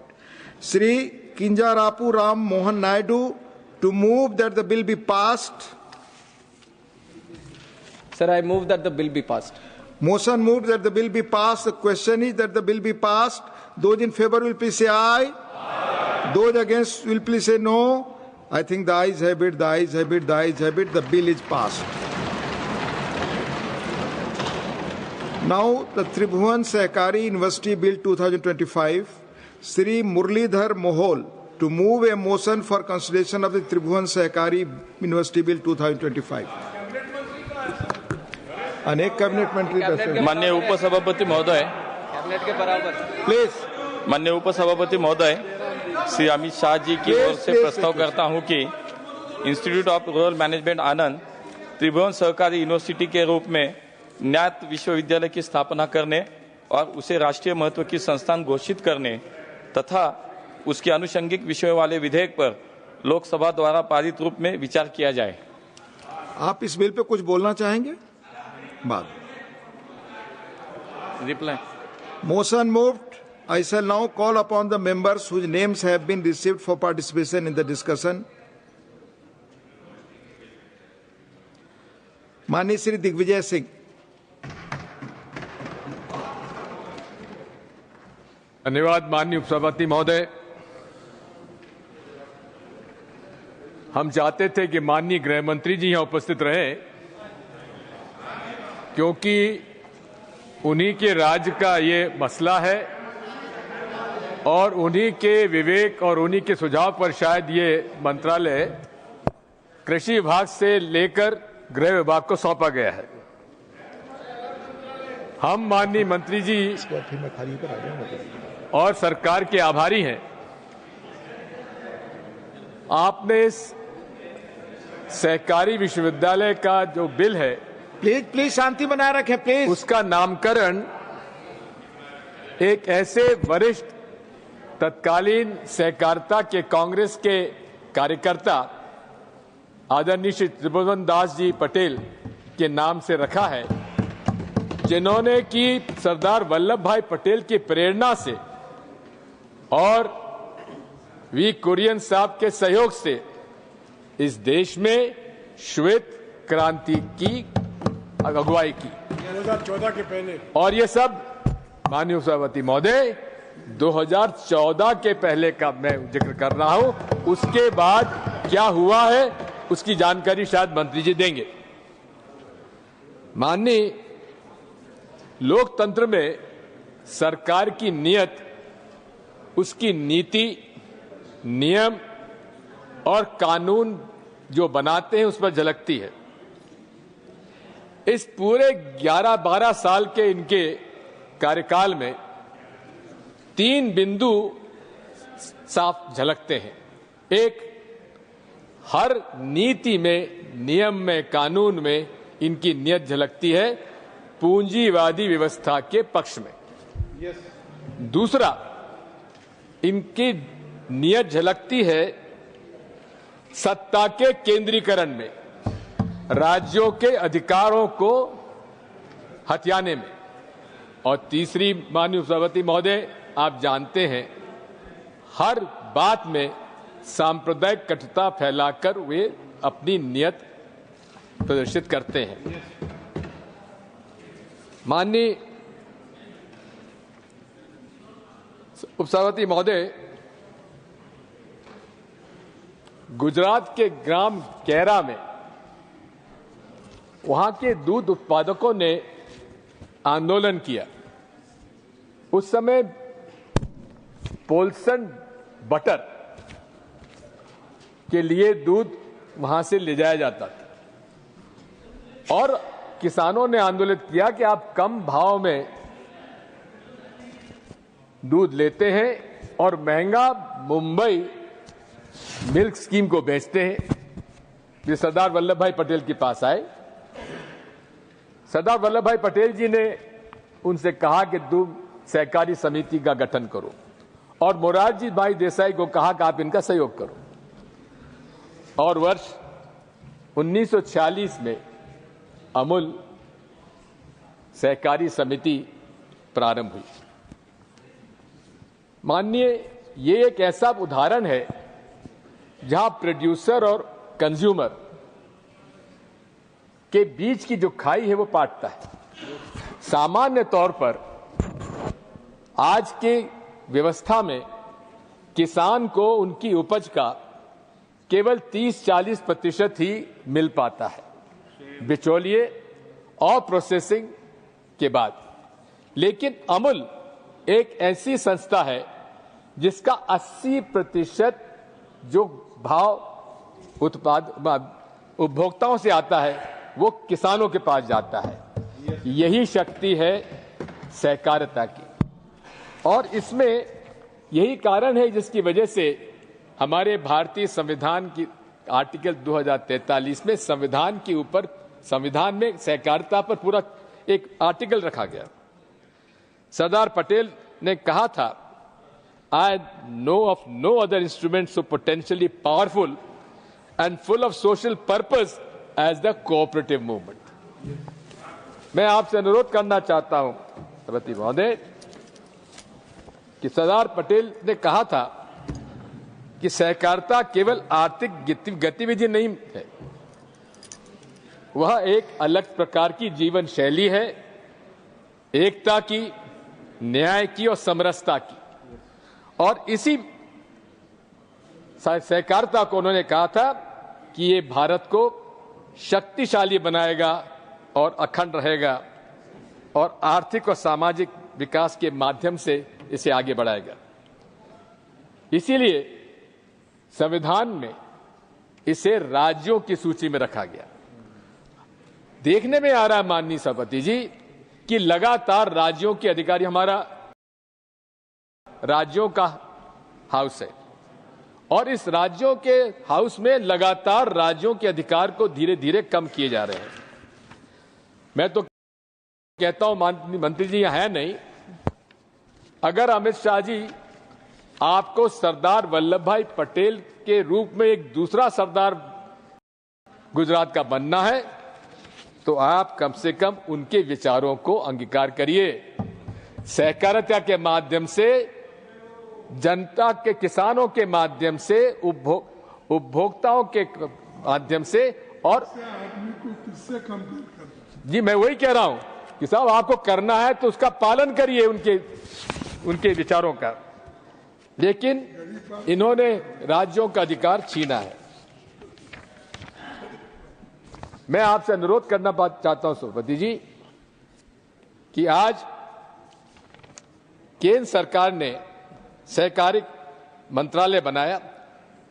पूर्व में यह मंत्रालय कृषि विभाग के साथ था, हमेशा एग्रीकल्चर कोऑपरेटिव मिनिस्ट्री हुआ करती थी, लेकिन किस उद्देश्य के साथ और किस मंशा के साथ माननीय प्रधानमंत्री जी ने सहकारिता को अलग किया और सहकारिता को कृषि से अलग करके गृह मंत्रालय के साथ जोड़ा, ये क्या राज छिपा है मैं कह नहीं सकता। आज इस मामले में मैं आपसे अनुरोध करना चाहता हूं कि इसमें क्या राज छुपा है, तो जोशी जी आप पता नहीं लगा पाओगे, ये गुजरात का मामला है।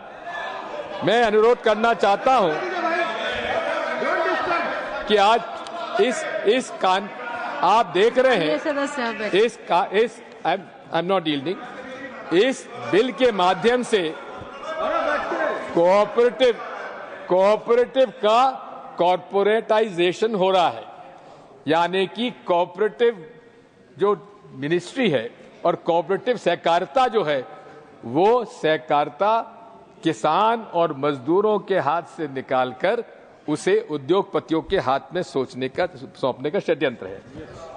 मैं आपसे अनुरोध करना चाहता हूं, भारत और विश्व स्तर पर सहकारिता आंदोलन हमेशा से समाजवादी विचारधारा उसमें निहित रही है। यह श्रमिक केंद्रित आंदोलन रहा है और श्रमिकों के नेतृत्व में चलता है। इसमें कैपिटलिज्म, कॉरपोरेट्स और सहकारिता में यही अंतर है।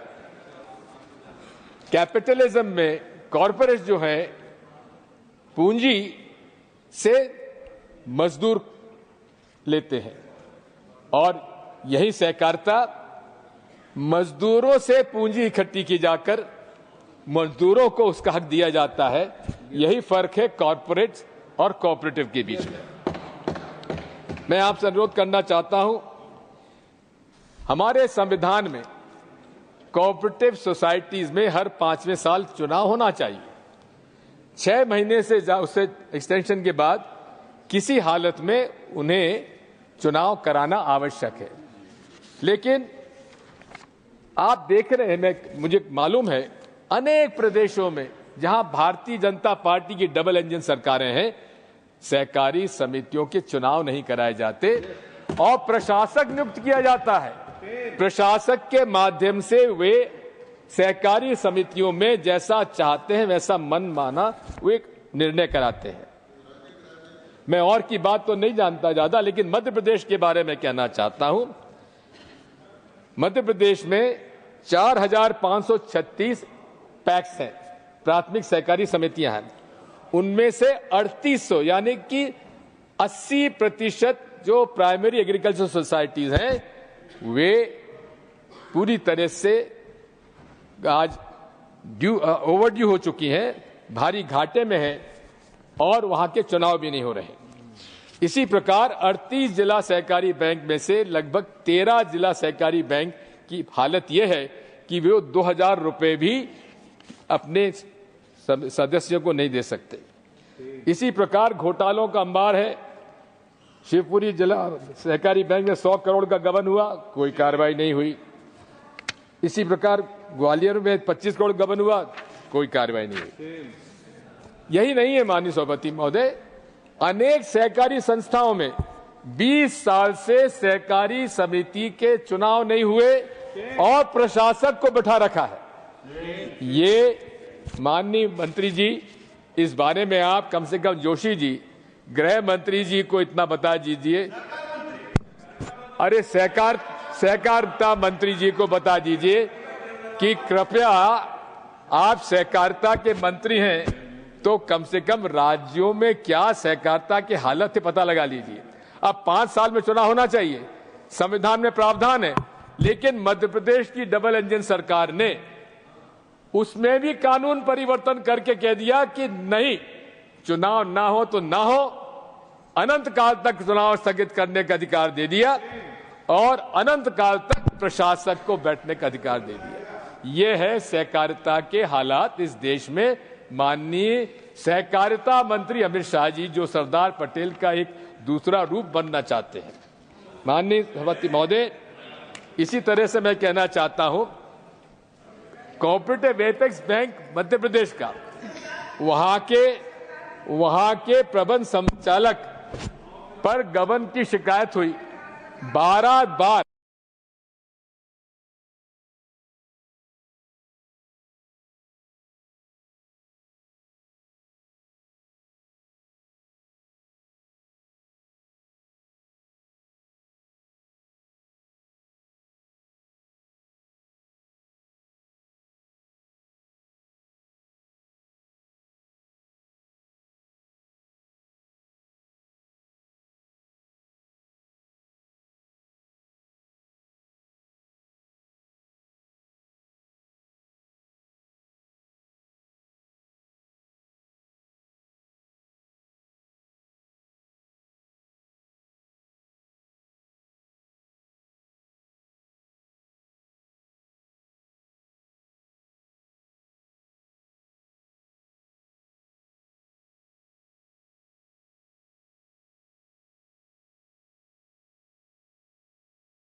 ખર્ચના સાથે કોમ્પ્યુટરાઇઝેશન પ્રોજેક્ટને મંજૂરી પણ સરકારે આપી છે અને તેને બહુહેતુક બનાવવા ડેરી અને માછીમારી સહકારી સંસ્થાઓ સ્થાપનાની યોજનાને પણ મંજૂરી આપી દીધી છે.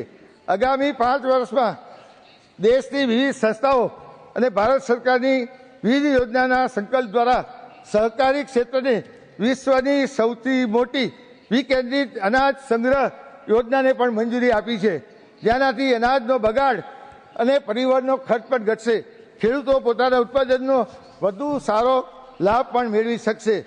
ગ્રામીણ સ્તરે જેનરિક દવાઓની અને ખેડૂતોને ખાતર સંબંધિત સેવાઓ સરળતાથી ઉપલબ્ધ થાય તે માટે પ્રાઇમરી એગ્રીકલ્ચર સોસાયટી અને પ્રધાનમંત્રી જન ઔષધિ કેન્દ્રો તેમજ કિસાન સમૃદ્ધિ કેન્દ્રો ચલાવવા માટે સક્ષમ બનાવવામાં આવ્યા છે, જેના કારણે આજે 36,193 પ્રાઇમરી એગ્રીકલ્ચર ક્રેડિટ સોસાયટી કાર્યરત થઈ છે.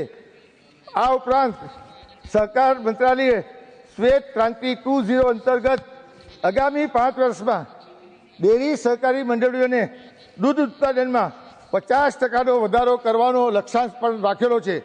દેશની ખાંડ સહકારી મિલોને મજબૂત કરવા માટે 10,000 કરોડની લોન યોજના શરૂ કરેલી છે અને તેમના જૂના પડતર દાવાઓનું નિરાકરણ પણ કર્યું છે, જેનાથી આવી મિલોને 46,000 કરોડથી વધુ રાહત મળી શકે છે. દેશના આદરણીય વડાપ્રધાન જ્યારે વિકસિત ભારત 2047ના સંકલ્પને લઈને ચાલે છે અને માનનીય ગૃહ અને સહકાર મંત્રી શ્રી સહકાર સે સમૃદ્ધિના અભિગમ સાથે આગળ વધી રહ્યા છે, ત્યારે ભારતની સહકારી ક્ષેત્રે પ્રથમ વિશ્વવિદ્યાલયની સ્થાપના એક્ટ દ્વારા થઈ રહી છે. સરકારે અત્યાર સુધીમાં સુગર મિલો અને કૃષિ મિત્ર માટે પણ કામ કર્યું છે.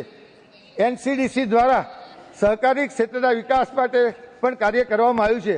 અત્યાર સુધીમાં સહકારમાં તાલીમ, શિક્ષણ, રિસર્ચ, ગ્રામીણ વિકાસ સંસ્થાઓની કાર્યક્ષમતા સુધારવા માટે કોઈ ચોક્કસ નીતિ કે પ્રક્રિયા નથી. તેને આ એક અમ્બ્રેલા નીચે લાવવાથી સહકારી પ્રવૃત્તિઓનો વ્યાપ વધશે અને વૈશ્વિક હરીફાઈમાં ટકી રહેવાશે. દેશમાં સહકારી આંદોલનના એક સર્વગ્રાહી શૈક્ષણિક સ્વરૂપ આપવા હેતુથી ત્રિભુવન સહકારી વિશ્વવિદ્યાલયની સ્થાપનાનો પ્રસ્તાવ રજૂ કરવામાં આવ્યો છે. આ વિશ્વવિદ્યાલયની સ્થાપનાથી સહકારી સંગઠનોને સુદૃઢ વહીવટ, સર્વાંગી વિકાસ માટે નવી શિક્ષિત પેઢી અને પ્રોફેશનલ તૈયાર થશે. વૈશ્વિક માપદંડો પ્રમાણે પરિવર્તનો આવશે, સંસ્થાઓની કાર્યક્ષમતા વધશે અને સહકારી આંદોલનને વૈશ્વિક હરીફાઈને અનુરૂપ બનાવી દેશની સંસ્થાઓને વિકસિત પણ કરવામાં આવશે. રાષ્ટ્રીય સહકારિતાના વિકાસ નિગમ દ્વારા યુવા સહકાર cooperative enterprise sports and innovation યોજના દેશભરમાં ચલાવવામાં આવે છે. તેનો મુખ્ય ઉદ્દેશ નવી રચાયેલી સહકારી મંડળીઓને પ્રોત્સાહિત કરવાનું અને જે મંડળીઓ 3 મહિનાથી કાર્યરત છે તેને આર્થિક મદદ કરવાનું કામ પણ સરકાર કરી રહી છે. આ યોજના હેઠળ ઉત્તર પૂર્વીય રાજ્યની મંડળીઓમાં નીતિ આયોગ દ્વારા પસંદ કરાયેલી મંડળીઓ તેમજ જેમાં 100% સભ્યો એસસી, એસટી, દિવ્યાંગ અને મહિલા સભ્યો હોય તેવી મંડળીઓને 80-20ના ધોરણે સહાય આપવામાં સરકારે નિર્ણય કરેલો છે. રાષ્ટ્રીય સહકારી વિકાસ નિગમ દ્વારા કિસાન સહકારિતાને મજબૂત કરવા અને પાકનું ઉત્પાદન વધારવા સાથે અન્ય યોજનાઓ પણ અમલમાં મૂકવામાં આવી છે. હોસ્પિટલો, આરોગ્ય સંભાળ, મેડિકલ, નર્સિંગ અને પેરામેડિકલ શિક્ષક અને આરોગ્ય વીમા આવરી લેતી આયુષ્યમાન સહકાર યોજના પણ અમલમાં છે. આવી અનેક યોજનાઓ આ સરકાર વિભાગ દ્વારા કરવામાં આવી છે અને આ બિલ દ્વારા આવનારા દિવસોમાં સમગ્ર દેશની સરકારી પ્રવૃત્તિને વધુ વેગ મળે એ દિશામાં બિલ આવ્યું છે. હું એને મારું સમર્થન આપું છું. જી ધન્યવાદ.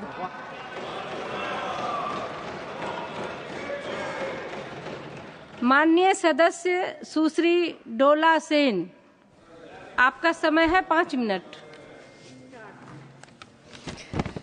Thank you, Vice Chairman, Madam, for giving me chance to speak. Thanks to our party, All India Trinamool Congress, and our leader, Honorable Mamata Banerjee, for giving me the opportunity to speak on the Tribhuvan Sahakari University Bill 2025. Sir, the All India Trinamool Congress demands that this bill should be sent to committee. Don't rush this like you rush other bills. Amra chai ei bill ke committee te pathano hok. Sir, this bill talks of cooperatives. However, the government's true intention on cooperatives is very different. In 23-24, the union government utilized only 3 out of 5 rupees it allocated for cooperatives in the budget. 5 টাকার মধ্যে মাত্র 3 টাকা, madam. The biggest fund slashes by the ministry was on computerization of primary agricultural credit societies and grants to states. I want to ask in this house, why is this government so anti-farmer? Why are you so anti-federal? After all, cooperatives are a state subject. Only multi-state cooperatives are under this union government. Then why are you cutting the grants to states? And then you talk about cooperative federalism. কেন এত কৃষক বিরোধিতা, কেন এত federalism বিরোধিতা, কেন এত বিরোধী রাজ্য সরকার বিরোধিতা? সমবায় তো সংবিধান অনুযায়ী রাজ্যের বিষয়, sir. Madam, another example of their anti-federal mindset is the funds disbursed by the National Cooperative Development Corporation in 2024. Only rupees 3 crores were given to my state, Bangla, that has 9th highest development corporation in 2024 in the country, whereas 2800 crores were given to a state that 18th highest cooperative societies. The difference between these two are simple. These two states are simple. One is BJP ruled and another is ruled by a leader who understands cooperative way better than the ruling benches. যে রাজ্য double engine government সেখানে 2800 কোটি আর আমাদের বিরোধী রাজ্য বলে মাত্র 3 কোটি। লজ্জা। On one hand, the government claims that micro ATMs are being set up within cooperative societies to provide easier access to banking services. However, on the other hand, the RBI has increased charges on withdrawal of money from rupees 2 to rupees 23 per transaction. This makes me ask you, why are you so anti-poor? Why so anti-people? Why are you putting so heavy penalties on people from withdrawing their own money from ATMs? কেন এত গরিব বিরোধিতা, madam? নিজের bank অ্যাকাউন্টের টাকা ATM থেকে তুলতে 23 টাকা চার্জ লাগবে, madam? Shame on them. Madam, the Home and Cooperation Minister, in his reply in this discussion on the bill in Lok Sabha, claimed that this university would train individuals annually and lead to job creation in the cooperative sector. Let me give some statistics on the track record of this government. Under their flagship program, PMKVY, only 15% of the trained candidates were placed under the program. In fact, the placements have been delaying from PMKVY 4.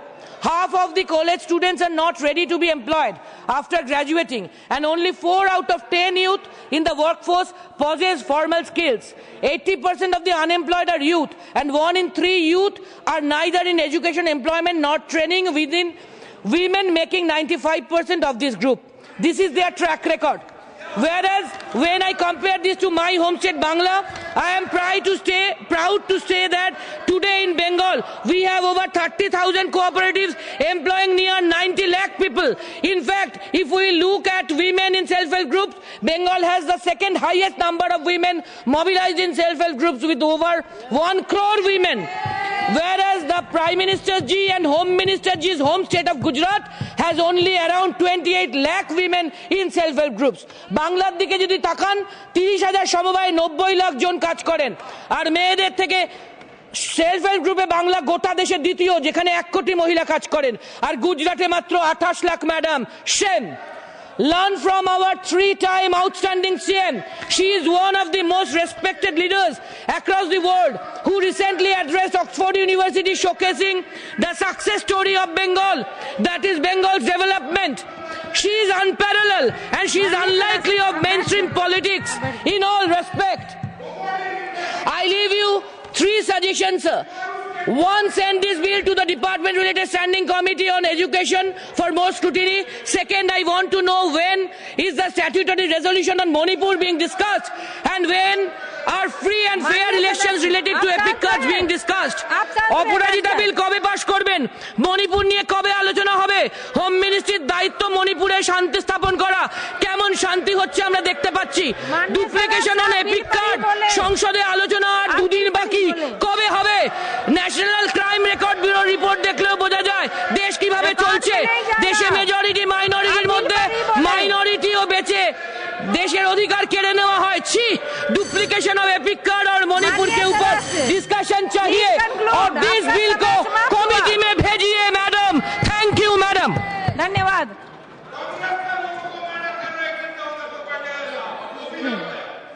माननीय सदस्य Shri KRN Rajesh Kumar आपका समय है 9 minute. மாண்புமிகு பேரவை உதவி தலைவர் அவர்களே, இந்த கூட்டுறவு பல்கலைக்கழக சட்ட முன்வரைவில் பேசுவதற்கு எனக்கு அனுமதி அளித்த மாண்புமிகு தமிழ்நாட்டினுடைய முதலமைச்சர் தளபதி அவர்களுக்கும், மாண்புமிகு துணை முதலமைச்சர் உதயநிதி அண்ணன் அவர்களுக்கும், எங்களுடைய மாநிலங்களவை குழு தலைவர் அண்ணன் திருச்சி சிவா அவர்களுக்கும் எங்களுடைய நன்றியை நான் தெரிவித்துக் கொள்கிறேன். இந்தியாவில் முதலில் கூட்டுறவு அமைப்பு உருவாக்கப்பட்ட இடம் தமிழ்நாட்டில் திரூர் என்னும் இடத்தில் கூட்டுறவு கடன் சங்கம் முதலில் தோற்று வைக்கப்பட்டது. ஆண்டு 1904 ஆண்டாகும். இந்திய திருநாட்டிற்கு கூட்டுறவு அமைப்பை அறிமுகப்படுத்திய மாநிலம் தமிழ்நாடாகும் என்பதை இந்த அவையில் நான் பதிவு செய்து கொள்ள கடமைப்பட்டிருக்கிறேன். இந்த சட்ட முன்வடிவு ஒரு கூட்டுறவு பல்கலைக்கழகத்தை தோற்றுவிப்பதற்காக இந்த சட்ட முன்வரைவு இங்கு தாக்கல் செய்யப்பட்டிருக்கிறது. ஒன்றிய அரசாங்கத்தின் கீழ் பல்வேறு அமைச்சகங்கள், பல்வேறு துறைகள் இருக்கின்றன. அந்தந்த துறைகள் தங்கள் துறை சார்ந்த பல்கலைக்கழகங்களை நிறுவப்பட வேண்டும் என்று சொன்னால் அவர்கள் சென்ட்ரல் யூனிவர்சிட்டி ஆக்ட் கீழ்தான் அந்த பல்கலைக்கழகங்கள் அமைப்பட வேண்டும் என்பது. அப்படி அமைந்தால்தான் அதற்கு யூனிவர்சிட்டி கிராண்ட் கமிஷன் அந்த பல்கலைக்கழகங்கள் வழங்குகின்ற பட்டத்திற்கு அங்கீகாரம் அளிக்கிறது. சமீபத்தில் கூட 2 ஆண்டுகளுக்கு முன்பு இதே மாநிலங்களவையில் ரயில்வே துறையின் சார்பாக ஒரு பல்கலைக்கழகம் நிறுவப்பட்டது. அந்த பல்கலைக்கழகம் சென்ட்ரல் யூனிவர்சிட்டி ஆக்டின் கீழ் தான் அது அமைக்கப்பட்டது. அதுதான் காலங்காலமாக இருந்து வருகின்ற நடைமுறை. ஆனால் இந்த பல்கலைக்கழகமானது சென்ட்ரல் யூனிவர்சிட்டி ஆக்டின் கீழ் வரவில்லை. இந்த கூட்டுறவு அமைச்சகம் இது தனியாக ஒரு பல்கலைக்கழகத்தை இன்றைக்கு இந்த சட்ட முன்வரைவை தாக்கல் செய்திருக்கிறது. இதற்கு யுஜிசியின் அங்கீகாரம் இருக்கிறதா? இங்கு வழங்கப்படுகின்ற பட்டத்திற்கு, முதுகலை பட்டத்திற்கு, ஆராய்ச்சி படிப்புக்கு எதிர்காலத்தில் இதற்கு அங்கீகாரம் இருக்கிறதா என்பது கேள்விக்குறியாகவே இருக்கிறது. இந்த பல்கலைக்கழகத்தினுடைய பெயர் திருபுவனம் சர்க்காரி யூனிவர்சிட்டி என்று இந்த சட்ட முன்வரைவில் குறிப்பிடப்பட்டிருக்கிறது. இந்த திருபுவனம் அந்த குஜராத் மாநிலத்திலே இருந்த ஒரு மிகப்பெரிய கூட்டுறவு தலைவரை குறிப்பிட்டு திருபுவனம் என்று குறிப்பிடப்பட்டிருக்கிறது. அதை நாங்கள் வரவேற்கிறோம். அதில் எங்களுக்கு மாற்று கருத்து இல்லை. ஆனால் சர்க்காரி என்றால் கூட்டுறவு. இதை நாங்கள் எப்படி இந்தி பேசாத மக்கள் புரிந்து கொள்வது? இந்த மாமன்றத்தில் மறைந்த நமது பாரத பிரதமர் அவர்கள் இந்தி பேசாத மக்கள் விரும்புகிற வரை இரு மொழி கொள்கையை கடைபிடிக்க வேண்டும் என்று கூறியிருக்கிறார். அதை காங்கிரஸ் ஆட்சியிலேயும் நடைமுறைப்படுத்தப்பட்டு வந்திருக்கிறது பல்வேறு தருணங்களில். இந்த பல்கலைக்கழகம் நிறுவப்பட்டால் இந்த பல்கலைக்கழகத்தின் பெயர் எதிர்காலத்தில் ஆங்கிலத்தில் எழுதப்பட்டாலும் கூட திருபுவனம் சர்க்காரி யூனிவர்சிட்டி என்றுதான் எழுதுவார்கள். ஆனால் திருபுவனம் கோஆபரேட்டிவ் யூனிவர்சிட்டி என்று இந்த சட்ட திருத்தத்திலேயே இது ஆங்கிலத்திலும் இதற்காக நீங்கள் குறிப்பிடப்பட வேண்டும் என்பதுதான் எங்களுடைய வேண்டுகோள். அப்பொழுதுதான் இந்தி பேசாத மக்களும் இதை புரிந்து கொள்ள ஏதுவாக இருக்கும் என்பதை இந்த நேரத்திலே நான் பதிவு செய்து கொள்ள கடமைப்பட்டிருக்கிறேன். மாண்புமிகு பேரவை துணைத் தலைவர் அவர்களே, தமிழ்நாட்டில் மட்டுமல்ல, இந்தியாவில் இருக்கக்கூடிய பல்வேறு மாநிலங்களில் இருக்கக்கூடிய பல்கலைக்கழகத்தில், கல்லூரிகளில் கூட்டுறவுத்துறை சார்ந்த அண்டர் கிராஜுவேட் பாடப்பிரிவுகள், போஸ்ட் கிராஜுவேட் பாடப்பிரிவுகள் உள்ளன. ஆராய்ச்சி படிப்புகளும் உள்ளன. ஏன் ஒன்றிய அரசாங்கத்தின் கீழ் இயங்கக்கூடிய national council for cooperative training கீழே ஏறத்தாழ 21 கூட்டுறவு கல்வி நிறுவனங்கள் இருக்கின்றன. புனேவில் உலக புகழ்பெற்ற Vaikunth Mehta post graduate cooperative management கல்வி நிறுவனமும் இருக்கிறது. இப்படி நமது நாட்டில் கூட்டுறவு கல்விக்காகவும் ஆராய்ச்சிக்காகவும் பல்வேறு நிறுவனங்கள் ஏற்கனவே இந்த நாட்டிலே இருக்கிறது. அவ்வாறு இருக்க இந்த புதிய பல்கலைக்கழகம் அமைக்க வேண்டிய அவசியம் என்ன என்று எனக்கு தெரியவில்லை. ஏனென்றால் இந்திய திருநாட்டில் ஏற்கனவே அனைத்து கட்டமைப்புகளும் இருக்கிறது. நம்முடைய முன்னாள் பாரத பிரதமர் பண்டிட் ஜவஹர்லால் நேரு அனைத்து கட்டமைப்புகளையும் உருவாக்கி வைத்திருக்கிறார். அதை நீங்கள் சீர்குலைக்காது இருந்தாவே போதும். இந்த பல்கலைக்கழகம் உருவாக்கப்பட்டதற்கான நோக்கம் தெளிவாக இல்லை. ஏற்கனவே அனைத்து மாநிலங்களிலும் கூட்டுறவு ஒன்றியங்கள் மூலமாக கூட்டுறவு பயிற்சிகள் நிறுவனங்கள் இருக்கிறது. அவ்வாறு இருக்க இந்த பல்கலைக்கழகம் அமைப்பதற்கான நோக்கம் என்ன? அதே போன்று பேரவை தலைவர் அவர்களே, இப்பொழுது கூட்டுறவு பட்டப்படிப்பு படித்தால் அவர்களுக்கான வேலை வாய்ப்பு என்ன என்பதை பற்றியும் கேள்விக்குறியாக இருக்கிறது. கூட்டுறவு நிறுவனங்களிலே இப்பொழுது நவீனமயமாக்கப்பட்ட இந்த தருணத்தில் கணிப்பொறிகள் வந்துவிட்ட காரணத்தினால் அங்கு வேலை வாய்ப்புகள் குறைந்திருக்கின்ற நிலையில் இந்த பல்கலைக்கழகத்தில் நாளை படித்து வெளியே வருகின்ற அவர்களுக்கு வேலைக்கு உறுதிக்கு என்ன வாய்ப்பு இருக்கிறது என்பது சந்தேகமாக இருக்கிறது என்பதை இந்த நேரத்தில் நான் தெரிவித்துக் கொள்கிறேன். அதே போன்று இந்த சட்ட முன்வரைவில் பல்வேறு வார்த்தைகள் குறிப்பிடப்பட்டிருக்கிறது. நான் அதை படிக்க போது நேஷனல் இம்பார்ட்டன்ட் இன்ஸ்டிடியூட் என்று குறிப்பிட்டிருக்கிறார்கள், சென்டர் ஆஃப் எக்ஸலன்சி என்று குறிப்பிட்டிருக்கிறார்கள். அதையெல்லாம் நாங்கள் ஒற்றுக்கொள்கிறோம். ஆனால் இதற்கான நிதி ஆதாரம் என்ன? இந்த பல்கலைக்கழகத்தை நடத்துவதற்கான நிதி ஆதாரங்கள் எங்கிருந்து வருகிறது என்பதையும் இவர்கள் குறிப்பிடப்படவில்லை என்பதை நான் இந்த நேரத்தில் பதிவு செய்து கொள்ள கடமைப்பட்டிருக்கிறேன். மாண்புமிகு பேரவை துணைத் தலைவர் அவர்களே, பல்வேறு அமைச்சகத்தின் கீழ் பல்வேறு கூட்டுறவு நிறுவனங்கள் உள்ளன. குறிப்பாக அனைத்து அமைச்சகத்தின் கீழ் இருக்கக்கூடிய செயற்பதிவாளர்கள் கீழ் அனைத்து கூட்டுறவு அமைச்சகத்தின் கீழ் பல்வேறு கூட்டுறவு நிறுவனங்கள் இன்றும் சிறப்பாக செயல்பட்டு கொண்டிருக்கிறது.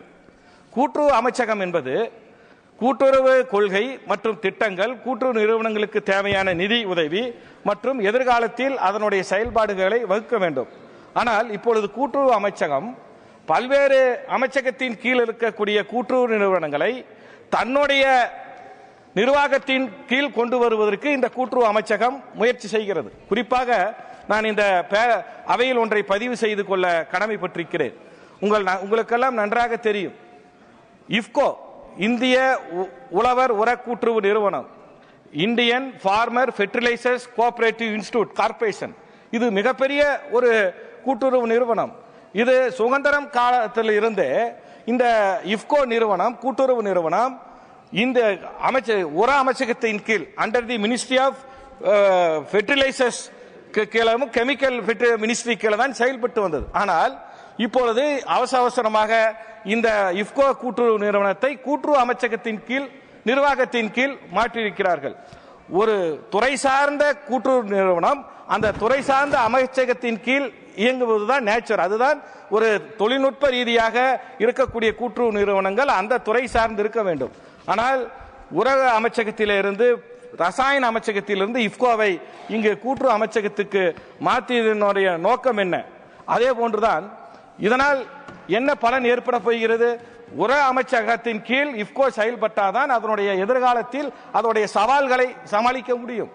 இப்பொழுது உக்ரைன் போர் வந்தபோது இந்திய உர அமைச்சகத்தினுடைய செயல்பாடு பெரிய அளவில் இருந்தபோது அப்பொழுது இஃப்கோவுடைய பங்கு இருந்தது. அப்பொழுதுதான் ஒருங்கிணைந்து பணியாற்ற முடியும். ஆனால் அதை அந்த இஃப்கோ நிறுவனத்தை இப்பொழுது கூட்டுறவு அமைச்சகத்தின் கீழ் மாற்றியிருக்கிறார்கள். அதே போன்று இந்த சட்ட முன் வடிவில் கூட வரைவில் என்ன குறிப்பிட்டிருக்கிறார்கள்? இவர்கள் ஒன்றும் புதிதாக ஒரு பல்கலைக்கழகத்தை உருவாக்கவில்லை.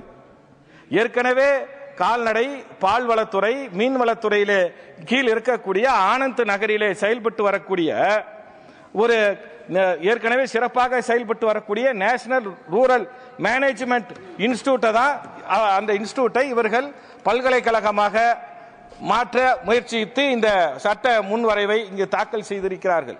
இப்படி ஒரு நிறுவனத்தை அளித்து ஒரு நிறுவனத்தை கொண்டு வருவது எந்த விதத்தில் நியாயம் என்பதை எனக்கு தெரியவில்லை. அதே போன்று கூட்டுறவு அமைச்சகத்தின் கீழ் இப்பொழுது கூட்டுறவு அமைச்சகம் one district one central bank என்கின்ற அந்த புதிய கொள்கையை அறிவித்திருக்கிறது. அது இப்பொழுது பெயர் அளவில் தான் இருக்கிறது. அது இன்னும் மேடம் கன்க்ளூட் சார் 1 மினிட். பெயர் அளவில் தான் இருக்கிறது. அதற்கு கூட்டுறவுத்துறை அமைச்சகம் இந்த பல்கலைக்கழகத்திற்கு இந்த one district one cooperative central bank என்ற நிறுவனத்திற்கு நீங்கள் நிதி உதவி அளிக்க வேண்டும் என்று கேட்டுக்கொண்டு மேலும் நபார்டுக்கு தேவையான நிதி உதவியை வழங்க வேண்டும் என்று கேட்டு அதே போன்று கூட்டுறவுடைய வளர்ச்சிக்கும் இந்த கூட்டுறவு அமைச்சகம் பணியாற்ற வேண்டும் என்று கேட்டு வாய்ப்புக்கு நன்றி கூறுகிறேன். डॉक्टर अशोक कुमार मित्तल, आपके पास 7 मिनट हैं. धन्यवाद महोदय. आज आपने मुझे त्रिभुवन सहकारी यूनिवर्सिटी बिल पर बोलने का अवसर दिया. यह एक अच्छी पहल है और कोऑपरेटिव क्षेत्र को शिक्षा से जोड़ने का एक अच्छा प्रयास है. कोऑपरेटिव की धारा बिल्कुल शांत नदी की तरह बहती है, या किसी सीमा को नहीं देखती, किसी मंजिल को नहीं देखती। जब भी ये जाती है, विकास के छोटे बड़े बीज बोती हुई जाती है और चलती जाती है और आर्थिक सहयोग को विकसित करती है। भारत में सहकारिता की परंपरा काफी पुरानी है। अगर हम इतिहास की ओर देखें तो महात्मा गांधी जी ने ग्राम स्वराज के विचार के माध्यम से खादी और ग्रामीण उद्योगों को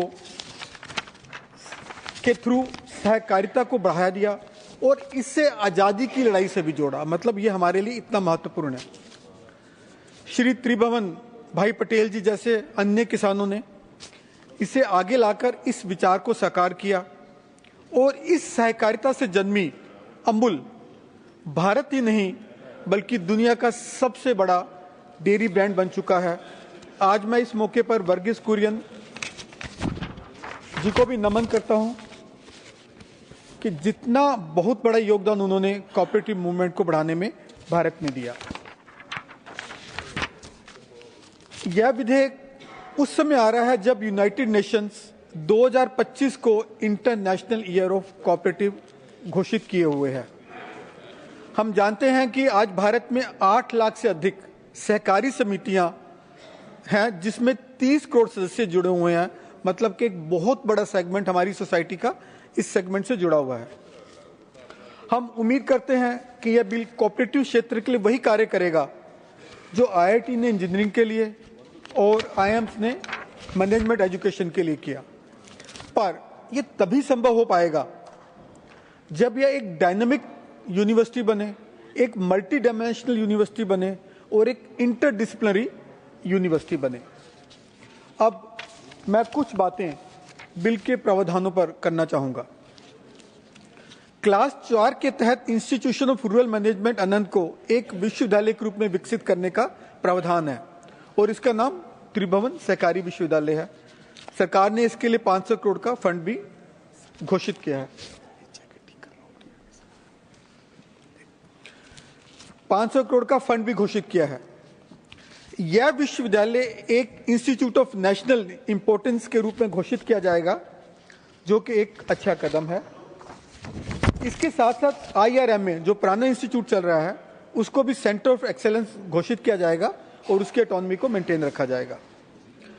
क्लास 6 में विश्वविद्यालय के उद्देश्य स्पष्ट किए गए हैं, जैसे कि कोऑपरेटिव सेक्टर के लिए ट्रेन मैन पावर तैयार करना, कोऑपरेटिव सोसाइटीज के कर्मचारियों और बोर्ड मेंबर्स को ट्रेनिंग देना, रिसर्च और डेवलपमेंट को बढ़ावा देना और इस क्षेत्र में स्टार्टअप, इनोवेशन एंड एंटरप्रेन्योरशिप के लिए भी जरूरी कदम उठाना। अब जब मैं आगे बढ़ता हूं तो मेरे कुछ सुझाव आते हैं जो मैं देना चाहूंगा। कोऑपरेटिव सोसाइटी में पीढ़ियों से कुछ लोगों ने बहुत ज्यादा योगदान दिया है, इस मूवमेंट से भी जुड़े रहे हैं और जैसे कि शुगर मिल्स हैं, डेयरी यूनियंस हैं, APMCs हैं, वुमेन सोसाइटी हैं, किसान ऑर्गेनाइजेशन हैं। तो मैं निवेदन करूंगा सरकार से कि ऐसे लोग जो इसमें जुड़े हुए हैं पीढ़ियों से, उनको एडमिशन में प्राथमिकता दी जाए, उनको नौकरियों में प्राथमिकता दी जाए, यानी कि उनके लिए विशेष रिजर्वेशन का प्रावधान इस बिल के अंदर ही किया जाए। इस विधेयक के क्लास 7 में एक प्रावधान है कि विश्वविद्यालय अपनी जरूरत और उद्देश्यों की पूर्ति के लिए आउटलाइन कैंपस या स्किल डेवलपमेंट कैंपस खोल सकता है। मैं इस अवसर पर एक मांग करूंगा माननीय मंत्री जी से, आपके माध्यम से। मैं पंजाब से आता हूं और पंजाब एक ऐसा राज्य है जिसने कोऑपरेटिव मूवमेंट में सबसे ज्यादा सहयोग दिया है। देश की खाद्य सुरक्षा की बात आई तो पंजाब सबसे आगे आके खड़ा हुआ। यदि देश में ग्रीन रेवोल्यूशन सक्सेसफुल हुआ, कामयाब हुआ, तो उसमें भी सबसे ज्यादा योगदान पंजाब का रहा और पंजाब ने पूरे देश का पेट भरा। पंजाब में वेरका, सोना, पंजाब एग्रो जैसी सरकारी संस्थाएं भी हैं जिन्होंने इस योगदान में महत्वपूर्ण हिस्सा डाला। तो मैं सरकार से फिर दोबारा मांग करूंगा कि त्रिभुवन सहकारी यूनिवर्सिटी का जो सबसे पहले आउटलाइन कैंपस खोला जाए तो वो पंजाब में खोला जाए। ये मेरी माननीय मंत्री जी से निवेदन है और मुझे लगता है कि बाकी लोग भी मुझे इसमें सपोर्ट करेंगे। अब हम आगे बढ़े, जो सहकारिता है, कई बार हमें लगता है सिर्फ आर्थिक संरचना है, बल्कि वो नहीं, वो एक आर्ट भी हो सकती है, वो एक साइंस भी हो सकती है, क्योंकि इसमें हर क्षेत्र आ जाता है। चाहे डेयरी भी आती है, इसमें कृषि भी आती है, टेक्सटाइल का रॉ मटेरियल भी आता है, बैंकिंग भी कोऑपरेटिव सोसाइटी का एक अभिन्न अंग है, हाउसिंग भी उसमें आता है, फिशरीज भी आती है, हैंडीक्राफ्ट भी आती है, कॉटेज इंडस्ट्रीज भी आती है, बहुत अलग अलग मुद्दे आते हैं। तो मेरा सुझाव होगा कि इस विश्वविद्यालय में जरूर करो जनाब, विश्वविद्यालय में सेक्टर स्पेसिफिक कोर्स शुरू किए जाए। आप सिफारिश कर दीजिएगा मंत्री जी से, आप इधर ही आके बैठेंगे आपके साथ। विश्वविद्यालय में सेक्टर स्पेसिफिक कोर्स शुरू किए जाए, जिससे कोऑपरेटिव सेक्टर की सप्लाई चेन के हर अंग को मजबूती मिले और ग्राउंड लेवल से ग्लोबल लेवल तक भारत की सहकारिता को मजबूत बनाया जा सके। ये मेरा निवेदन रहेगा माननीय मंत्री जी से आपके थ्रू।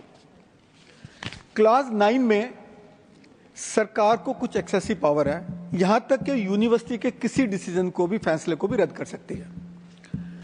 एक तरफ हम इसे national institute of national importance बना रहे हैं, दूसरी तरफ कह रहे हैं सरकार बीच में कभी भी उसके किसी फैसले को रद्द कर सकती है। तो ये थोड़ा कंट्राडिक्टरी है। तो मैं निवेदन करूंगा मंत्री जी से आपके थ्रू कि उसकी इंपॉर्टेंस को बचाए रखने के लिए, उसकी एमिनेंस के स्टेटस को बचाए रखने के लिए सरकार की दखलंदाजी ना हो और सरकार को किसी उसके फैसले को रद्द करने का अधिकार ना हो। एक सब एमपीज की तरफ से भी निवेदन करूंगा मंत्री जी को कि जो सेंट्रल विश्वविद्यालय, बहुत सेंट्रल विश्वविद्यालय में मेंबर ऑफ पार्लियामेंट को एक सीट दी जाती है गवर्निंग बॉडी में, लेकिन इसमें नहीं है वो प्रावधान।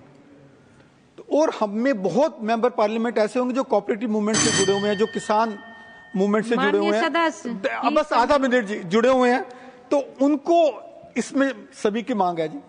तो इसमें उनको एक सीट जरूर, एक मेंबर जरूर बनाया जाए, सो दैट वो एमपी का हमारे फायदा उठा सके। धन्यवाद। बस आखिरी लाइन रहेगी मैडम, क्योंकि यदि ये मंत्रालय अमित शाह जी के पास है तो हम सबकी उम्मीद बढ़ जाती है कि इससे बहुत बढ़िया काम होगा। तो इसीलिए इसीलिए मैं उम्मीद करता हूं, प्लीज कंक्लूड। हो गया जी कंक्लूड, कि इसमें जो मेरे सजेशन को ध्यान दिया जाए। और मैं बस 1-2 लाइनों से खत्म करूंगा। अब ज्ञान से सहकार का दीप जलाएं हम। आपका समय समाप्त हो गया माननीय सदस्य, बात आ गई, प्लीज कंक्लूड। श्री सुभाषी स्कूटिया जी, जय जगन्नाथ। 8 मिनट है। Honourable vice chairman madam, today on Utkal दिवस we honor Odisha's rich cultural heritage and contributions. Best wishes to all. Bande Utkal Janani. Madam, thank you for giving me this opportunity to speak on the Tribhuvan Sahakari University Bill. Madam, यह bill हमारी अर्थव्यवस्था के 2 महत्वपूर्ण स्तंभों शिक्षा और cooperative से जुड़ा हुआ है। Madam, at first glance, this bill appears to be about strengthening cooperative education. लेकिन असल में ये कोऑपरेटिव संस्थानों के शिक्षा के नाम पर केंद्र के नियंत्रण में लाने का प्रयास है। मैडम, हमारी संविधान की कंक्रीट लिस्ट में शिक्षा का विषय आता है, जिसका मतलब है कि केंद्र और राज्य दोनों को मिलकर फैसला लेना चाहिए। लेकिन यह सरकार राज्य से बिना सलाह किए दिल्ली में सीधे फैसले थोपने की आदत बना चुकी है। Madam, I would like to mention some of the clauses of the given bill which promotes centralization. Madam, clause 2 declares this newly established university as an institution of national importance, ensuring central control. Clause 11 and 15 brings IRMA under this new university by establishing the Institute of Rural Management and the school within it. Clause 9 gives the central government power to review and issue direction, tightening control. Madam, is this cooperative federalism? Where is the dialogue with the states in taking decision mentioned in this bill? Where is the discussion with existing cooperative institution in taking decision mentioned in this bill? This is a complete violation of the constitutional provision given under Schedule 7 of the Constitution. सरकार cooperative federalism की बात करती है, लेकिन हकीकत में यह cooperative hijacking कर रही है। मैडम, हर राज्य के सहकारी मॉडल अलग होती है। Cooperative function according to local needs and regulation and their operations vary from state to state. These involve local technique अलग होती है। Cooperative function according to local needs and regulation and their operations vary from state to state. These involve local techniques and technicians and different styles of working. For example, madam, the sugarcane cooperatives of Maharashtra and Uttar Pradesh are different from the dairy cooperatives of Gujarat.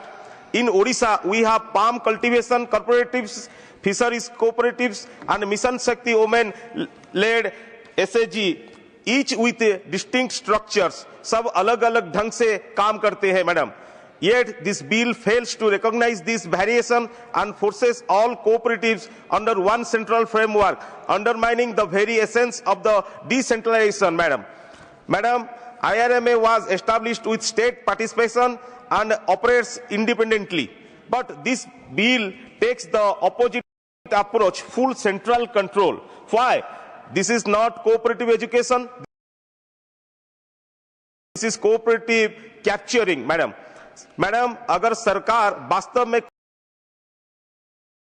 Cooperatives को मजबूत करना चाहती है तो उसे जनता को अधिकार देना चाहिए। Odisha has already empowered 70 lakh women through Mission Shakti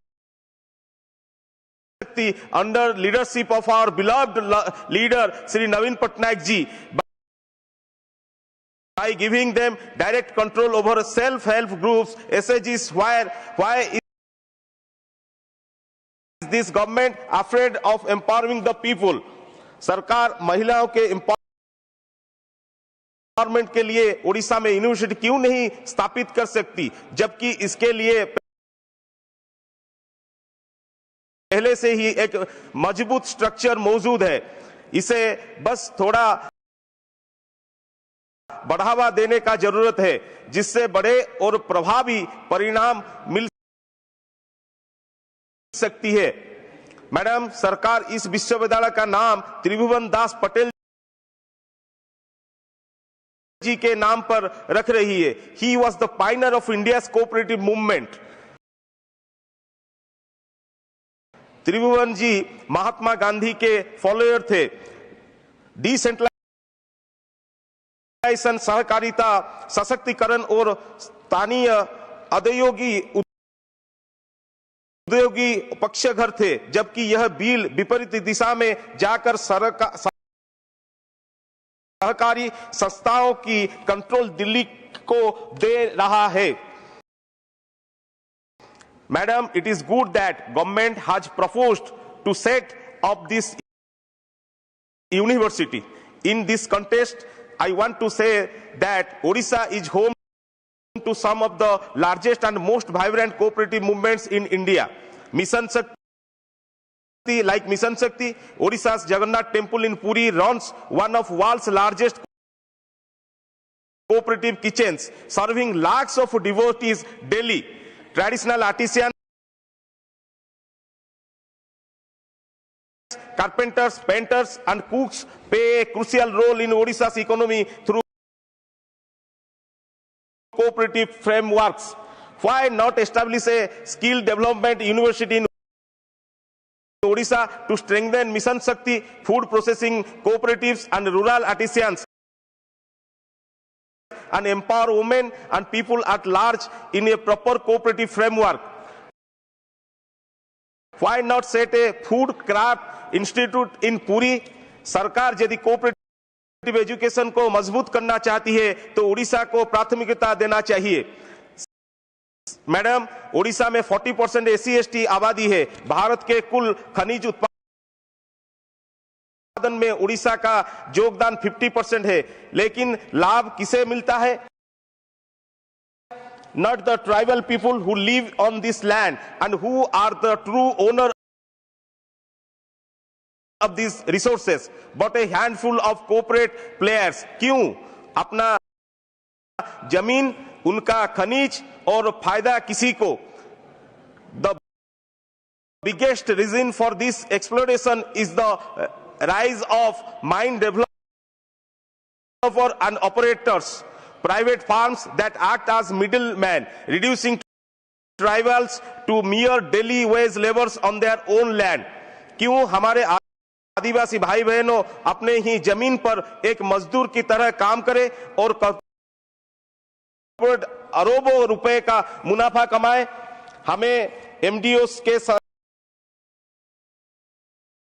स्थान पर कोऑपरेटिव माइनिंग करना चाहिए. Tribal led mining so that they extract their own minerals and reap the benefits, and establish a skill development university for tribal cooperative mining. Madam, cooperatives are not built through bureaucratic control. They grow by empowering people. But sadly, empowerment is not in this government dictionary.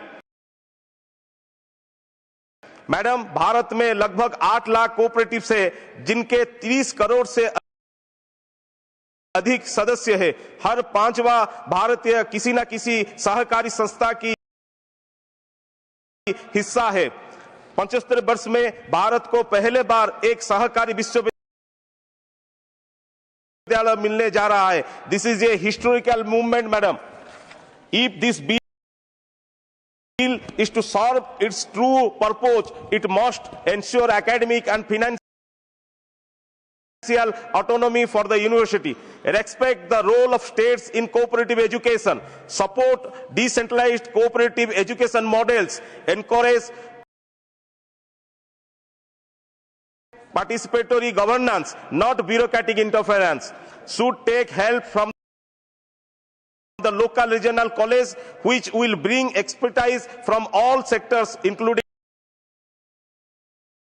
technical, health, agriculture, rural management, and many more. मैं सरकार से अनुरोध करना चाहता हूं कि इस विधेयक में जरूरी संशोधन करें ताकि यह वास्तव में कोऑपरेटिव्स को मजबूत कर सके.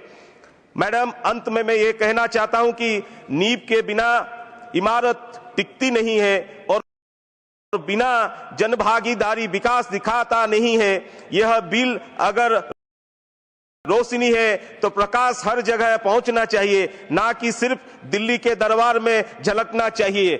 धन्यवाद. वंदे उत्कल जननी. जय जगन्नाथ. और मैं एक बार फिर आप सभी को उत्कल दिवस का बधाई देता हूं. जय जगन्नाथ. धन्यवाद माननीय सदस्य. माननीय सदस्य श्री अयोध्या रामी रेड्डी आला, आपके पास 8 मिनट समय. Thank you, madam, for giving me the opportunity to speak on the Tribhuvan Sahakari University Bill 2025. Madam, the purpose of this bill is to establish IRMA as a Tribhuvan Sahakari University. The objectives are very clear. It's going to bring education, training, capacity building in cooperative sector. Also undertakes R&D activities in related areas. This bill also, through the university, is going to offer the degrees, postgraduate degrees, programs, distance learnings, e-learnings, and courses on Center of Excellence in cooperative sector, which is very welcoming. It is also going to establish outlying campuses or affiliate institutions across India and abroad. This is also very good objective. The current bill will become one autonomous school within the current IRMA will become an autonomous school within the university. It will become Center of Excellence for rural management for the entire country. Again, very, very welcoming. Through this bill, the university is going to be instituted for systematic study of cooperative institutions. Is a laudable achievement and benefits the non-credit sectors such as weavers, artisans, marketing professionals, and others. Our country has used this economic model as a vehicle, as a symbol of democratic wealth creation. Identifying the potential, our Prime Minister aptly called it a middle path between socialism and capitalism, where wealth is created in democratic manner with collective ownership. Madam, there are some issues around the cooperative sector. One of the most important is non-fulfillment of announced cooperation, that is linked targets. I want the Union Minister for Cooperation to look at how cooperative societies played a huge role in the country. It is accounting for 19% in agriculture credit, 35% in fertilizer distribution, 25% in fertilizer production, 31% in sugar production, 10% of production and procurement of milk, 13% of wheat procurement, and 20% of paddy procurement, and 21% of fish production. In this area, the linked targets to the sector are not properly fulfilled. I want the ministry to look at it. And also stagnant allocation of National Cooperative Development Corporation, NCDC fund. So if you look at, ma'am, the allocation of NCDC has been stuck at 500 crore for past 2 years. This is going to, this is a failure on the promise that would have otherwise gone into strengthening and adding fuel to the growing cooperative sector in the country. Also sectoral disparity within cooperative societies. The National Cooperative Plan included reducing regional disparities in the cooperative sector. However, attention must also be paid to reducing disparities in between the sectors. The 23-24 cooperative societies data shows that the handloom sector, agro-processing and women's welfare, as in lower ranks of both society and sector count within cooperative institutions. This is yet another gap that remains unresolved. As we stand to discuss this bill, I want that the sectoral disparity must be addressed. Plight of handloom cooperatives in Andhra Pradesh, madam. Actually, Andhra Pradesh handloom sector is facing a severe crisis today. The per capita income is very low as 57 rupees per day, which is less than Narega even payments. The Andhra Pradesh State Handloom Weavers Cooperative Society also appoints huge number of people. There are more than 2 lakh people, are its members. There is a lot of struggle that is going on for raw materials, quality of the material, getting the right prices for that, and also even to meet the operating expenditures, there is a serious problem. And also on the formal banking credit, working capital aid, and also some welfare, basic things like ESI, EPF benefits. There is a huge problem that this Andhra cooperative sector is facing. Hence, I request the Minister of Cooperation to remove the GST on handlooms, allocate 3,000 crore of protection of handloom sector for Andhra Pradesh, issue immediate orders to support the weaver community by implementing the 200 electricity units free, clearing the pending yarn subsidies and interest areas, and also establish a handloom welfare fund board for Andhra Pradesh. Also, madam, since we are talking of the university bill, I wanted to tell there are some 17 vice chancellors in Andhra Pradesh were, directly, indirectly forced to resign at one go. Okay. This is what actually I wanted to say. I want that, in the federal system, while, it's a concurrent subject, state and central both together, this has never experienced in this form. I want that it should be certainly looked into by the central government. And also dilution of Nadu Nedu scheme and politicization of educational reforms. Madam, in the previous YSR government, there were more than 56,000 government schools were brought under Nadu Nedu scheme, and more than 15,000 crores in the phase 1 and more than 7,000 crore in phase 2. There was a lot of amount that were spent, but that scheme, is not properly going on now. And I wanted that, there should not be any partiality, when it comes to education. The good things that have come should be continued. Removal of English as a medium of instruction in Andhra Pradesh schools. Madam, the former Chief Minister Jagan Mohan Reddy has brought in a very good improvement in bringing the educational standards for the children in Andhra Pradesh by also bringing English medium.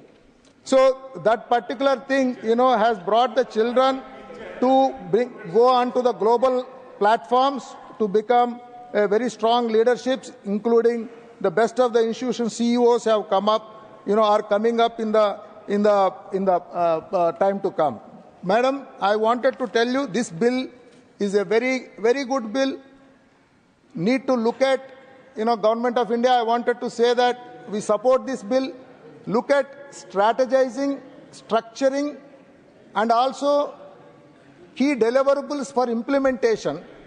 Every state-wise and also every sector-wise, government need to come out with good models which can sustain for time to come. With this, from YSR Congress Party, we support this bill. Thank you. धन्यवाद महोदय। माननीय सदस्य श्री संजय यादव, आपके पास 5 minute हैं। 6 मिनट होगा madam. 5 मिनट। Thank you madam. Tribhuvan Sahkari Vishwavidyalaya विधेयक 2025 में चर्चा में भाग लेने के लिए समय देने के लिए आपका धन्यवाद। मैडम, यह बिल इरमा की एकेडमिक फ्रीडम और इंस्टीट्यूशनल ऑटोनॉमी को कम्प्लीटली अंडरमाइन करता है। जब इस बिल की गवर्निंग बॉडी का मैं कंपोजिशन देख रहा था तो इसमें पता चला कि इसमें स्टेट रिप्रेजेंटेशन को बिल्कुल मिनिमाइज कर दिया गया है। केवल 4 प्रिंसिपल सेक्रेटरीज को इंक्लूड किया गया है, वो भी रोटेशन बेसिस पे। और सबसे दुखद बात यह है कि जब गवर्निंग बॉडी का आप सोशल कंपोजिशन या कंपोजिशन देख रहे हैं तो उसमें वंचित, उपेक्षित और SC, ST, OBC के लिए कोई सीट नहीं रिजर्व की है इन्होंने। SC, ST, OBC को गवर्निंग बॉडी से कंप्लीटली बॉयकॉट कर दिया गया है। मूल निवासियों के साथ। और यह चीज दर्शाता है कि इस सरकार में प्राय जितने भी बिल आ रहे हैं देखते हैं तो उसमें SC, ST, OBC को हर स्तर पे एलिमिनेट करने का एक कुचक्र रचा जा रहा है। इसमें हमारा सुझाव है गवर्निंग बॉडी में रिप्रेजेंटेशन को लेके, इसमें 20% पैक्स के रिप्रेजेंटेटिव्स होने चाहिए और 50% स्टेट्स के रिप्रेजेंटेटिव होने चाहिए। और मैडम, इसमें देखते हैं जब रिजर्वेशन पॉलिसी का इस विधेयक का टोटली अपन देखेंगे तो इसमें पाएंगे कि फैकल्टी रिक्रूटमेंट में एकेडमिक काउंसिल हो, एडमिनिस्ट्रेटिव रोल हो या स्टूडेंट्स के एडमिशन हो, उसमें SC, ST और OBC के लिए रिजर्वेशन पॉलिसी कैसे लागू होगी इसके लिए कोई स्पष्टता नहीं है। जब आप एक यूनिवर्सिटी बना रहे हैं उसमें आप फैकल्टीज रिक्रूट करेंगे, बच्चों का एडमिशन होगा, तो आप बहुजनों को कैसे छाट सकते हैं? अब प्राय देखने में आता है कि जितने भी रिक्रूटमेंट्स हो रहे हैं, चाहे कोई भी यूनिवर्सिटी हो, ये सहकारी यूनिवर्सिटी की बात ही नहीं कर रहे हैं, उसमें पिछड़े, अति पिछड़े, दलित और आदिवासियों को छाटने के लिए पहली इनकी चाल होती कि एकल पद को सृजित किया जाता है। एकल पद में बोल देते हैं कि आरक्षण नीति लागू नहीं होगी। दूसरा, कहीं हो भी गया 4-5 पद जिसमें आरक्षित वर्गों के लोग अप्लाई कर सकें, उसमें बोल देते हैं कि NFS नॉट फाउंड सुटेबल। मतलब देश की 80% ये जो आबादी है जिसमें पिछड़े, दलित, अति पिछड़े हैं, उनमें उनको कोई कैंडिडेट सुटेबल नहीं मिलता। इस देश के मूल निवासी में इनको कोई एक कैंडिडेट ऐसा नहीं मिलता कि जो सुटे चाहिए। हमारी मांग है इस बिल में कि जो और फीस को कैप करना चाहिए। बात करते हैं सहकार से समृद्धि की, लेकिन किसान के सुख, सम्मान और आय में कोई वृद्धि नहीं तो समृद्धि कहां से होगी? मैडम, जैसे दिया और बाती का और अंकुर और माटी का रिश्ता होता है, ऐसे ही यही रिश्ता सहकारिता और कृषि का तथा सहकारजनों और किसानों का होता है। जब तक आप किसानों को वो सुविधाएं नहीं देंगे, उनकी आय में वृद्धि नहीं करेंगे, तब तक सहकार से समृद्धि नहीं हो सकती। और बिहार की मैं बात करूं तो बिहार में सहकारिता विभाग क्या कर रहा है? आप बिहार में सहकारिता विभाग का प्रोग्राम करने जाते हैं सरकारी खर्चे से, वहां पॉलिटिकल भाषण होते हैं। सहकारिता को आप कैसे बढ़ाएंगे, कोऑपरेटिव के सेक्टर में आप क्या काम करेंगे, उस पर कोई नहीं होती चर्चा। बिहार में 8,463 पैक्स हैं। इन पैक्स में से प्रतिवर्ष बजट उठा के देखिए, 2014 से देख रहे, उसमें आता है कि कंप्यूटराइजेशन करेंगे। 8,463 में से BB 2,226 पैक्स में केवल हार्डवेयर की आपूर्ति की गई है और उन्हें ऑनलाइन नहीं किया गया है।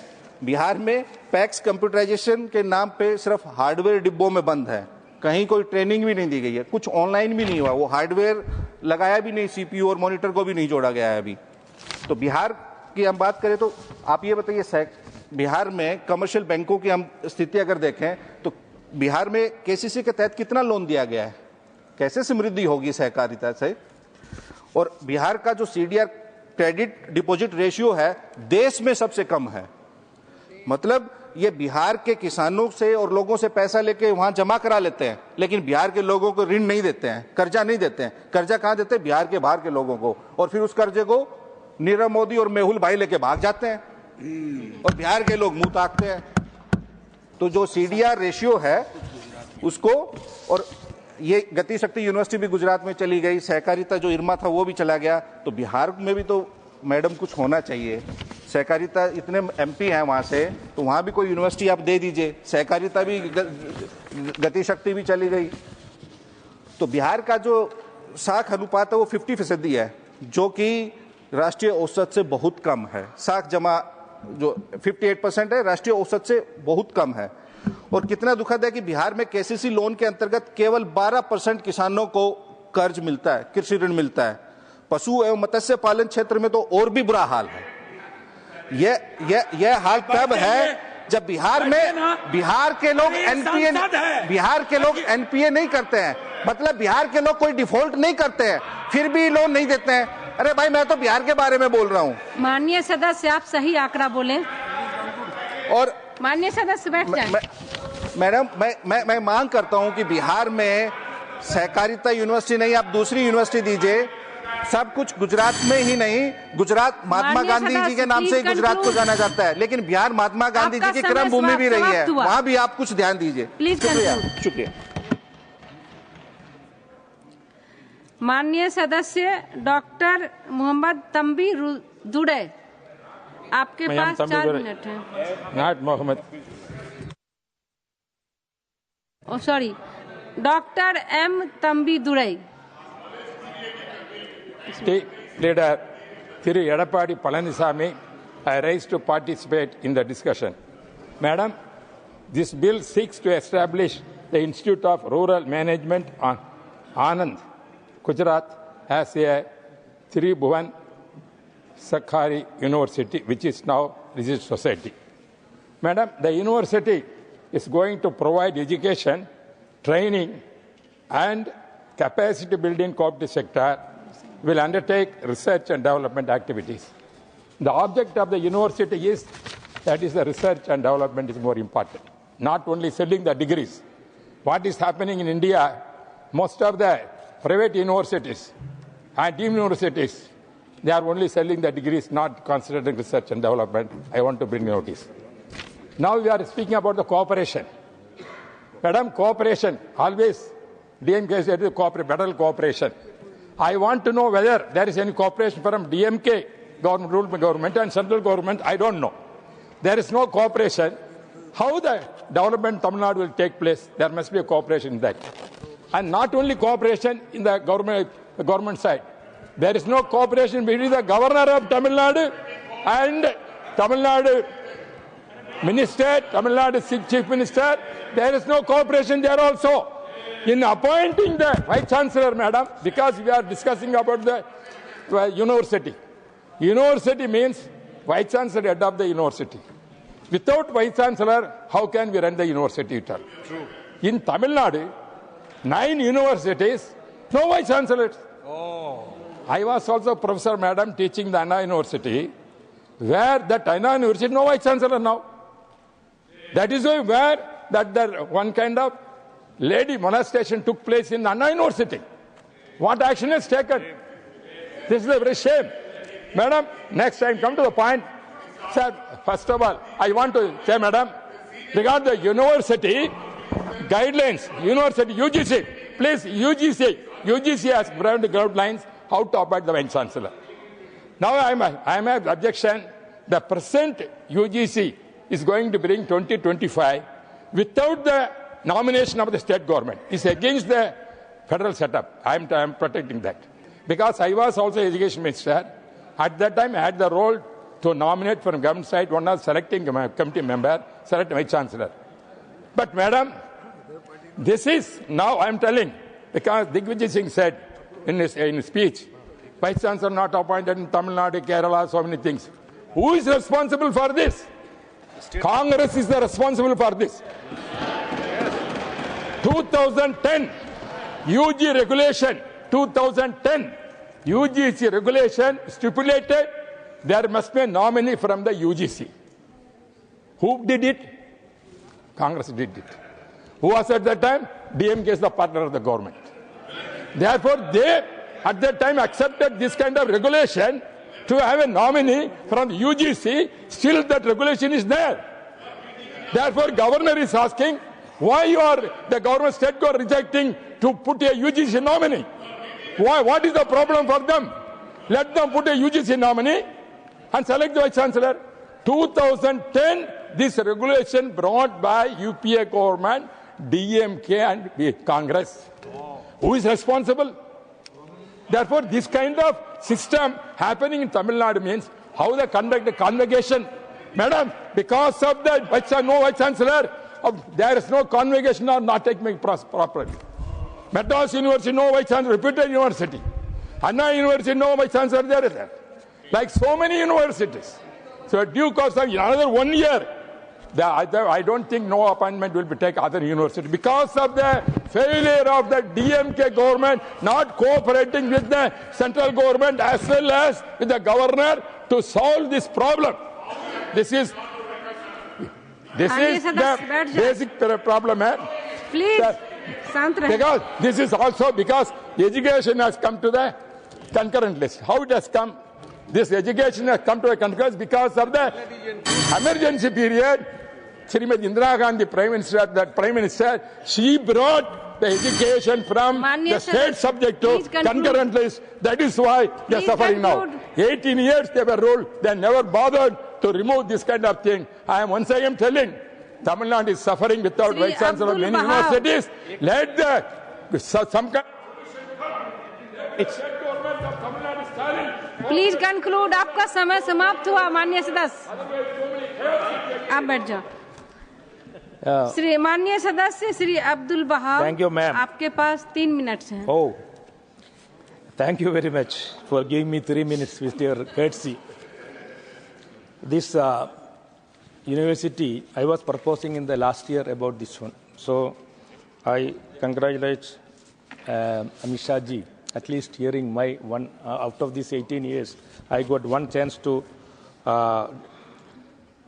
having this one accepted by my proposal.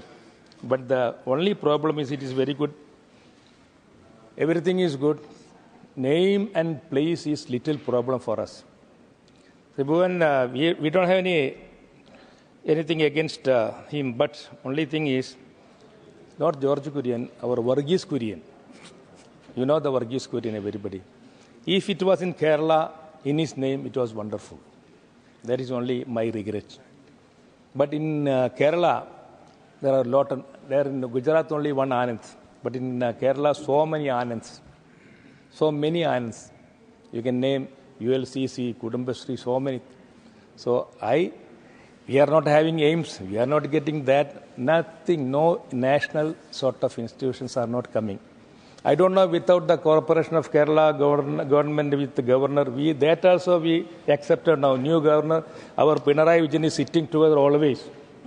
Okay? So, but now also we are not getting. Even this also is in Gujarat. Nothing wrong in Gujarat. Gujarat is also part of India. It's no a problem, but only in Gujarat, that is only one problem. And second thing is, we want this year, last year I proposed this one, so we got this year. Just like that, I propose now seeing Mr. Jayant here, a skill university. Also should be there. That also should not go to other places. In your place, it should come to Kerala. Then name of the university I told, location I told. Then what I have to mention, another one is this reservation. I don't know how they are putting that one. It is not well cleared, and definitely there will be Vice Chancellor. Don't worry, Thambidurai. It is not a question of Vice Chancellor or Chancellor. Its only thing is cooperation. There is no cooperation between states and the central government. That is what is happening in Kerala. Last for the name or namesake only. Name as are the problem. Everything is PM, which our Kerala government is not accepting. There should be at least CM in there. Instead of PM, it should be CM, Chief Minister, Yojana, decent. Yojana, okay, in the word, and we are not objecting just like Tamil Nadu. Anything, we are not worried about any Hindi name. We are only worried about the content only. Content, Malayalam, not necessarily in Malayalam. So I request our government, there should be some reservation for, not for Muslims I am asking, differently able people are Manya Sadas, please conclude. I can get some more, I can get the BJP time now. So they will give, because I am supporting the bill. Yeah. Agree no? Yeah, see, they are agreeing. No. Please conclude. But you are not agreeing. This is the problem with you. Thank you very much. Okay, thank you. Thank you. I am accepting the word of Thambidurai. Please conclude. Conclude. माननीय सदस्य सुश्री इंदुबाला गोस्वामी, आपके पास 10 minute हैं। धन्यवाद सभापति महोदया। त्रिभुवन सहकारी विश्वविद्यालय विधेयक 2025 पर बोलने का मौका देने के लिए आपका आभार व्यक्त करती हूँ। सभापति महोदया, देश के यशस्वी प्रधानमंत्री श्री नरेंद्र मोदी जी के नेतृत्व में बीते 10 वर्ष से अधिक का कार्यकाल सेवा, सुशासन और गरीब कल्याण को समर्पित रहा है। यही कारण है कि यशस्वी प्रधानमंत्री जी ने अपनी दूसरी टर्म में ही सहकारिता क्षेत्र के लिए अलग मंत्रालय की घोषणा की। इस मंत्रालय की जिम्मेदारी भी कुशल संगठनकर्ता गृह मंत्री जी को दी, जिन्होंने सहकारिता क्षेत्र में अग्रणी भूमिका निभाई है। इतना ही नहीं, इस मंत्रालय के लिए 1186 करोड़ से अधिक के बजट का प्रावधान किया, जो यूपीए सरकार के बजट से लगभग 10 गुना से अधिक है। यूपीए सरकार के कार्यकाल 2013-14 में सहकारिता के लिए मात्र 122 करोड़ के बजट का ही प्रावधान था। इतना कम बजट होने के कारण 100 से अधिक सहकारी शुगर मिल्स बंद हो गई। कितनी ही सहकारी समितियां बजट न मिलने के कारण ठप पड़ गईं। मोदी सरकार ने डेयरी सहकारी योजना के अंतर्गत सहकारी समितियों और किसान उत्पादक संगठनों एफपीओज के आधुनिकीकरण और क्षमता निर्माण के लिए 5000 करोड़ रुपए का प्रावधान किया है, जो यूपीए सरकार से 2 गुना ज्यादा है। सभापति महोदया, आज सहकारिता क्षेत्र देश के विकास में महत्वपूर्ण भूमिका निभा रहा है। आजाद भारत में पहली बार ऐसा मंत्रालय बनाया गया है जो ब्रांड न्यू कॉन्सेप्ट के साथ सहकारिता में अपनी महत्वपूर्ण भूमिका निभा रहा है। कोऑपरेटिव सेक्टर का एक separate administrative, legal and policy making framework बनाया गया है, जिसके माध्यम से आज कोऑपरेटिव सेक्टर को सुदृढ़ता देने के लिए, उसके विस्तारीकरण के लिए महत्वपूर्ण कदम इस मंत्रालय द्वारा उठाए जा रहे हैं। माननीय मोदी जी के नेतृत्व में और श्री अमित शाह जी के कुशल क्रियान्वयन क्षमता से भारत के सहकारिता सेक्टर में एक नया रेवोल्यूशन आया है। बजट में सहकारिता क्षेत्र को टैक्स संबंधित रियायतें देने से मैन्युफैक्चरिंग करने वाली नई सहकारी समितियों को फायदा मिला है। उपसभापति महोदया, सरकारी क्षेत्र में नए नियम बनाने से और इन्हें आर्थिक सुदृढ़ता देने से अब पैक्स, डेयरी, मत्स्य पालन, अन्न भंडारण, जन औषधि केंद्र जैसे 30 से अधिक विविध क्षेत्रों में व्यावसायिक गतिविधियां संचालित करने वाली सहकारी समितियां लाभान्वित हुई हैं। सभापति महोदया, मोदी सरकार ने देश में 10,000 FPOs बनाने का लक्ष्य रखा था। एक अलग सहकारी मंत्रालय होने का नतीजा ये है कि आज देश में 8,000 PFO का गठन हो चुका है और इनमें से कई PFO की सक्सेस स्टोरी की चर्चा आज अंतर्राष्ट्रीय स्तर पर हो रही है। सहकारी क्षेत्र में महिलाओं की भागीदारी आज 60% से अधिक हो गई है। मोदी सरकार का मानना है कि संपूर्ण सहकार की परिकल्पना महिलाओं की सहकारी आंदोलन में अग्रणी भूमिका के बिना संभव ही नहीं है। इसी बात को ध्यान में रखते हुए मोदी सरकार ने अब बहु राज्य सहकारी समितियां MSCs और प्राथमिक कृषि साख समितियां पैक्स के लिए महिला निदेशकों की नियुक्ति अनिवार्य कर दी है। सरकार का ये कदम महिलाओं को सहकारी समितियों में प्रबंधकीय पदों पर महत्वपूर्ण भूमिका निभाने में प्रेरित करेगा। आज डेयरी और कृषि में सहकारिता से जुड़े किसानों में अधिकतर संख्या महिलाओं की है। महिलाओं के सहकारी सामर्थ्य को बढ़ाने के लिए मोदी सरकार ने सहकार से जुड़ी नीतियों और योजनाओं को प्राथमिकता दी है। मोदी सरकार ने महिलाओं में उद्यमशीलता बढ़ाने के लिए नंदिनी सहकार योजना शुरू की है, जिससे सहकारी समितियों में महिलाओं का नेतृत्व बढ़ा है। NCCT और बेमनीकॉम जैसी प्रशिक्षण इकाइयों ने डेयरी, हथकरघा, माइक्रो क्रेडिट, ग्रामीण उद्यमिता, मधुमक्खी पालन, औद्योगिक सहकारी समितियों आदि जैसे क्षेत्रों को कवर करते हुए कई कौशल विकास कार्यक्रम आयोजित किए हैं। इनमें महिलाएं मुख्य रूप से प्रतिभागिता के रूप में अपनी पार्टिसिपेशन कर रही है। वर्ष 2020-21 में लगभग 40,288 महिलाओं ने प्रशिक्षण लिया, जिसमें लगभग 10,000 महिलाएं थीं। 2021-22 में लगभग 62,474 लोगों ने प्रशिक्षण लिया, इसमें लगभग 15,000 महिलाएं थीं। और 2022-23 में लगभग 2,01,507 लोगों ने प्रशिक्षण लिया, जिसमें लगभग 78,000 महिलाएं थीं। National cooperative development corporation NTDC ने महिला सहकारी समितियों को लगभग 5,715 करोड़ रुपए वितरित किए हैं, जिनसे 1.56 करोड़ से अधिक महिला शक्ति लाभान्वित हुई है।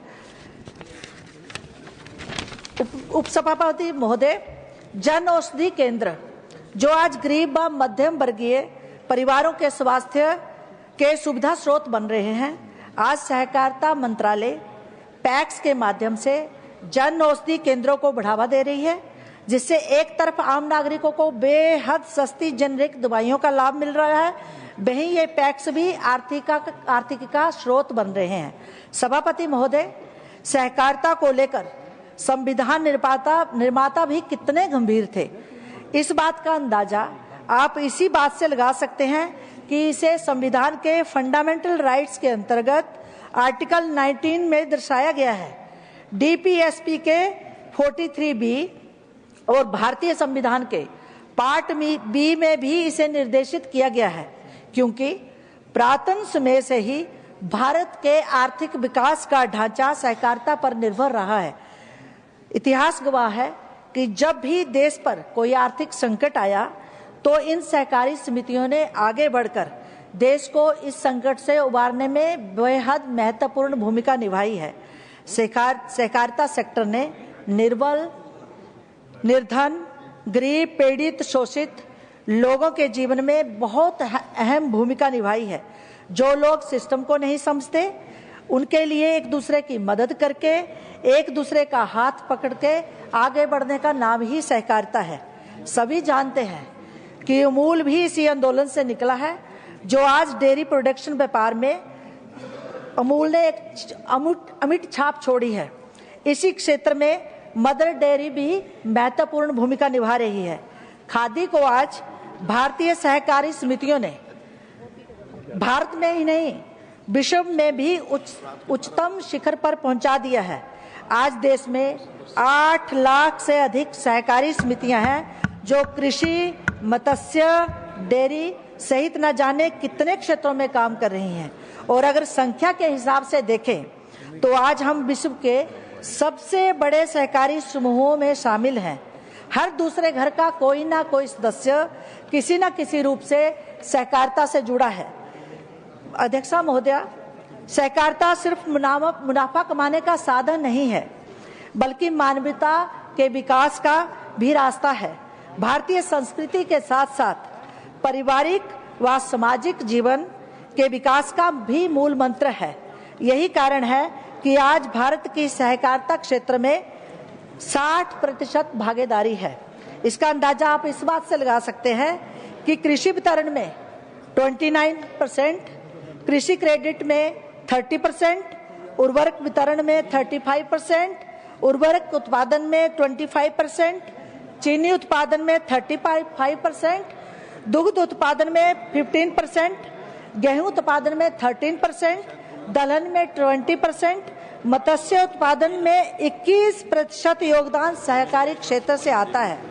सभापति महोदया, 2019-20 के एक आंकड़े के अनुसार डेयरी सहकारिता ने भारत में लगभग 4.80 करोड़ लीटर दूध लगभग 1.7 करोड़ सदस्यों से इकट्ठा किया है।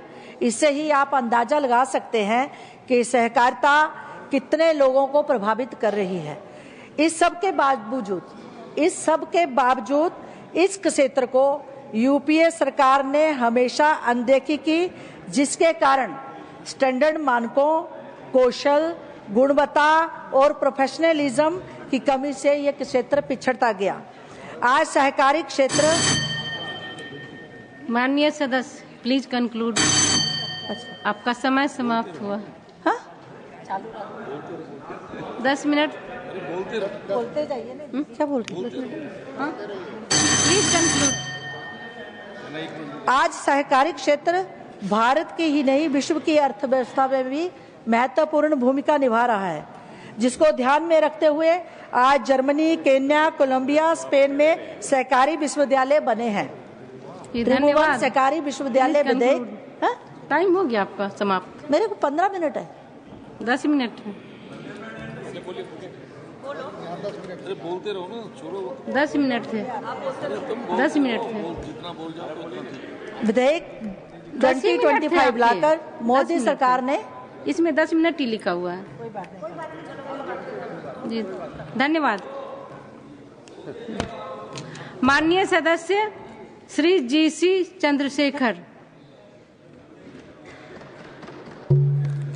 आपके पास 10 मिनट्स हैं। मैडम 14 मिनट्स 10 मिनट्स है यहाँ। नो 31 टोटल 31 मिनट्स है। 18 मिनट्स है spoken Digvijay Singh ji. 14 minutes 14 minutes 14 minute बचे हैं पार्टी के। 14 minutes because they have spoken only 18 minutes out of 31 minutes. Okay. Thank you, Deputy Chairman, Madam. I'll speak on Tribhuvan Sahakar University Bill. This name Tribhuvan is inspired by Tribhuvan Das Patel, a great freedom fighter and key person in cooperative movement in India, founded Kaira District Cooperative Milk Producers Union, or AMUL, played a crucial role in mobilizing farmers against British monopoly. And also, Prime Minister Jawaharlal Nehru organized the importance of cooperative model and supported its expansion and was committed to strengthen cooperative movement. He inaugurated AMUL's first dairy plant in 1955. Cooperative institutions are not just money business, but symbol of region pride and self-reliance.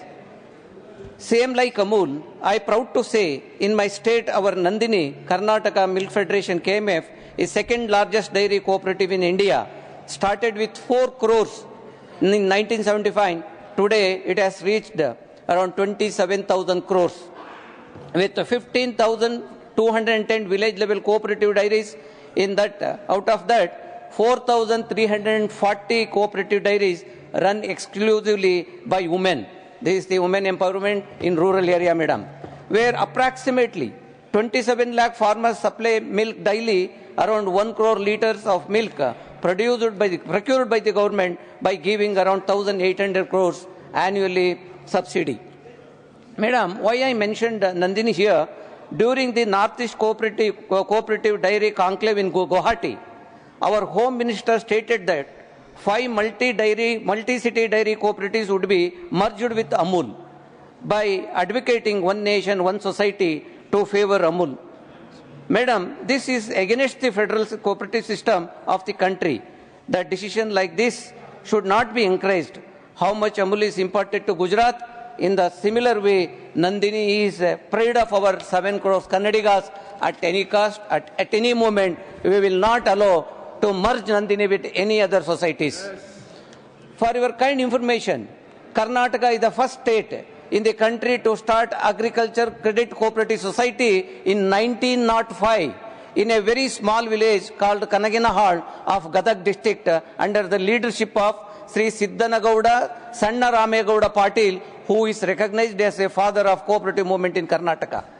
Madam, on this occasion, we have to remember the contribution of Dr. Varghese Kurian, known as father of white revolution. His contribution is remarkable. Madam, I would like to mention some of my observation in the bill. The central government will decide key positions like vice chancellors and executive board members. This could lead to political interference and reduce the university independence. The bill says IRMA will remain independent, but in reality, it will have to follow central government rules, which could limit decision-making power. Madam, already in the proposed changes in University Grant Commission UGC resolutions that affect the appointment process for university faculty and vice chancellors, the new rules give governors the exclusive power for appoint VCs, replacing the current system where state form such committees. This takes away power from the elected state governments and affect university governance. We have seen already problems in states like Tamil Nadu, Kerala and West Bengal. Madam, not only these states, in all over the country, the governors are interfering the university matters and appointing VCs and registers. It should not happen. Madam, these new rules lower the academic experience required for the VCs, allowing non-academic individuals to take leadership roles. A VC should be the academic leader, not a bureaucrat. This will be increased political interference. Education is in the concurrent list. So why should institutions develop with the state funding and effort will be controlled by the center?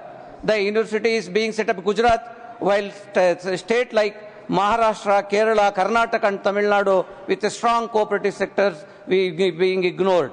The bill does not guarantee opportunities for women, young people or tribal communities in cooperative education. The bill does not say whether the university will be funded by the government or private companies, raising concern of the financial stability. The bill plans to merge around 284 cooperative training centers into the university. This may create financial stress and disrupt their current progress. Madam, one system may not work for all. Different regions and different industries like dairy and fisheries have different cooperative needs. A single approach may not work everywhere. The bill says the university will train 8 lakh people every year, but there is no clarity or clear plan how will be achieved and how they will give the jobs for those people. So many universities, especially in Maharashtra and Kerala, already offers cooperative management courses. Instead of creating a new university, the government should improve those existing programs. The bill talks about meeting global education standards, but does not explain how it will work with international institutions and adapt global best practices. Madam, the cooperative is a very big sector. Nearly 8 lakh people are there in India. 8 lakh societies are there in India, and depositors and dependents are middle class and lower middle class people, but runs by very big sharks. The scams will rarely come to the light. In most of the cases, people will not get the justice at all. For example, Madam, in Karnataka, there are nearly 42,551 cooperative societies, out of which 25,035, nearly 58.86% are under profit, and 14,498, nearly 34.7% are under loss. Madam, just be more precise.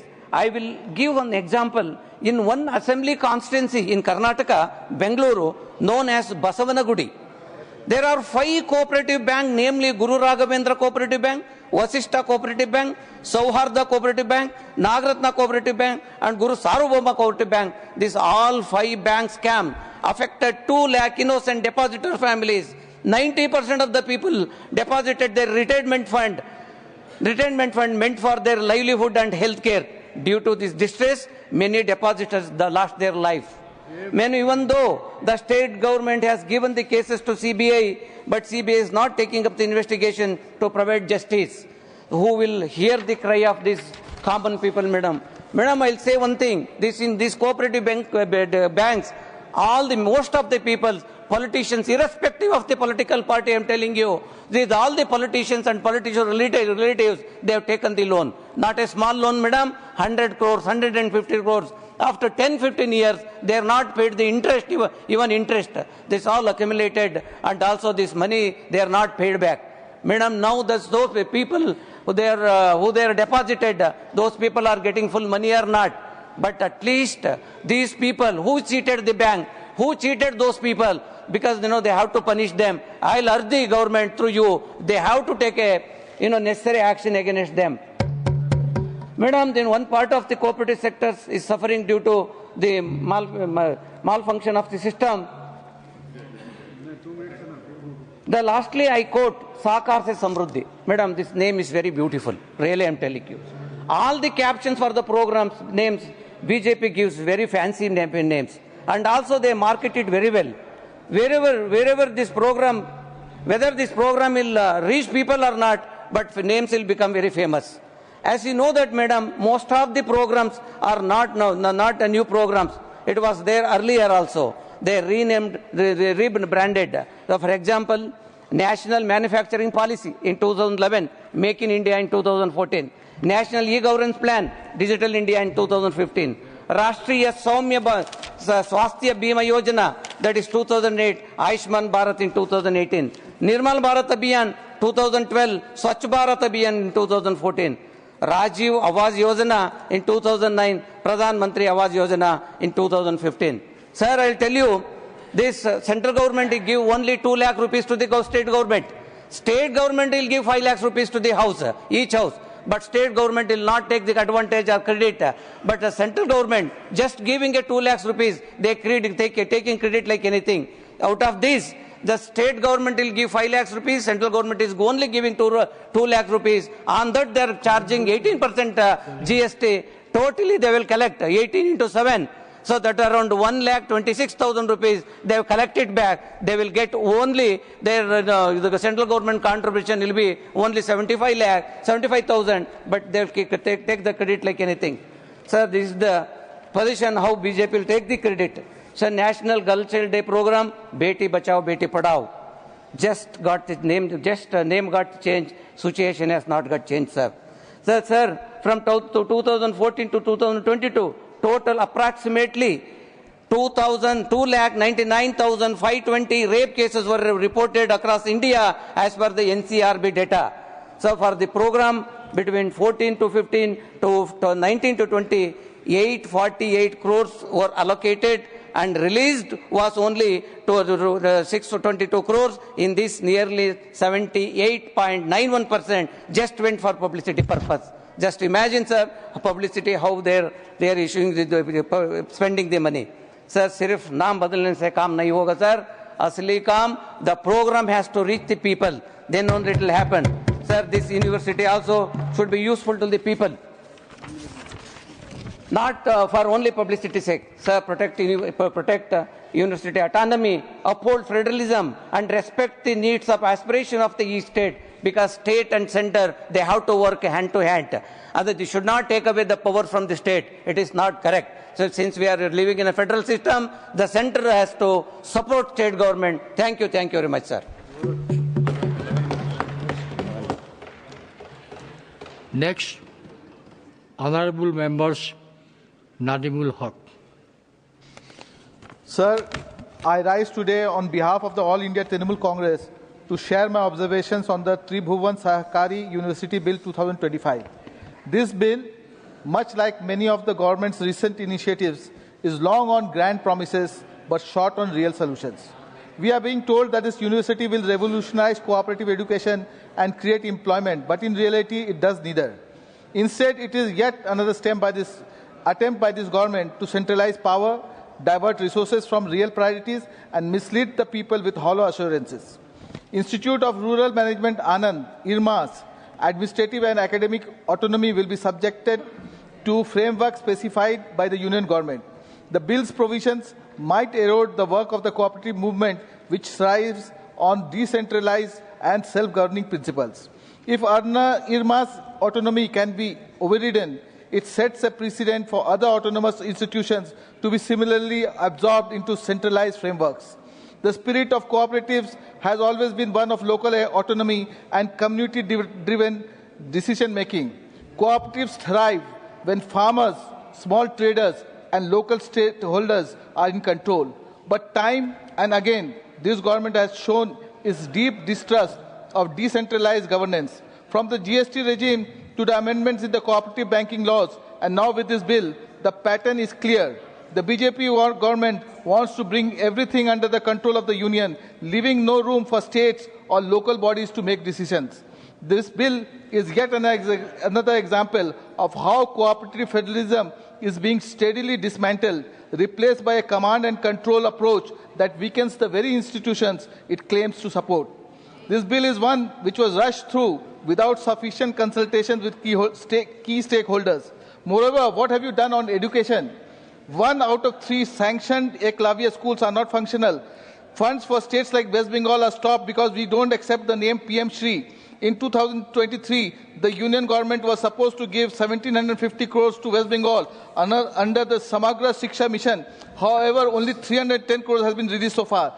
The union's expedition on education has been 0.37% of GDP. So what is the use of setting 6% target in the new education policy? Over 5,000 teaching posts in the central universities are vacant. So on the other hand, in Bengal, 47 lakh youth have received industry-oriental skill training under Utkarsh Bangla. 10 lakh youths absorbed by the industry. 1 crore girl students have benefited from Kanya Shri. In 13 years, we have 30 new universities and 24 new government MBBS medical colleges, sir, which have been established. 4 crore students have benefited under Oikoshri and 1 crore students under Shiksha Shri scholarships. 80,000 credit cards under Students' Credit Card Scheme and 2,800 crore bank loans have been sanctioned. Our party has always believed in strengthening cooperative institutions while ensuring that their autonomy and regional character remain intact. If the government is truly committed to establishing an independent institution that is free from political and bureaucratic interference, accountable to stakeholders rather than to the union government, and genuinely focused on empowering cooperatives rather than controlling them, then we are open to supporting this initiative. But if this bill is merely a tool to bring cooperatives under centralized control, then we cannot and will not support it.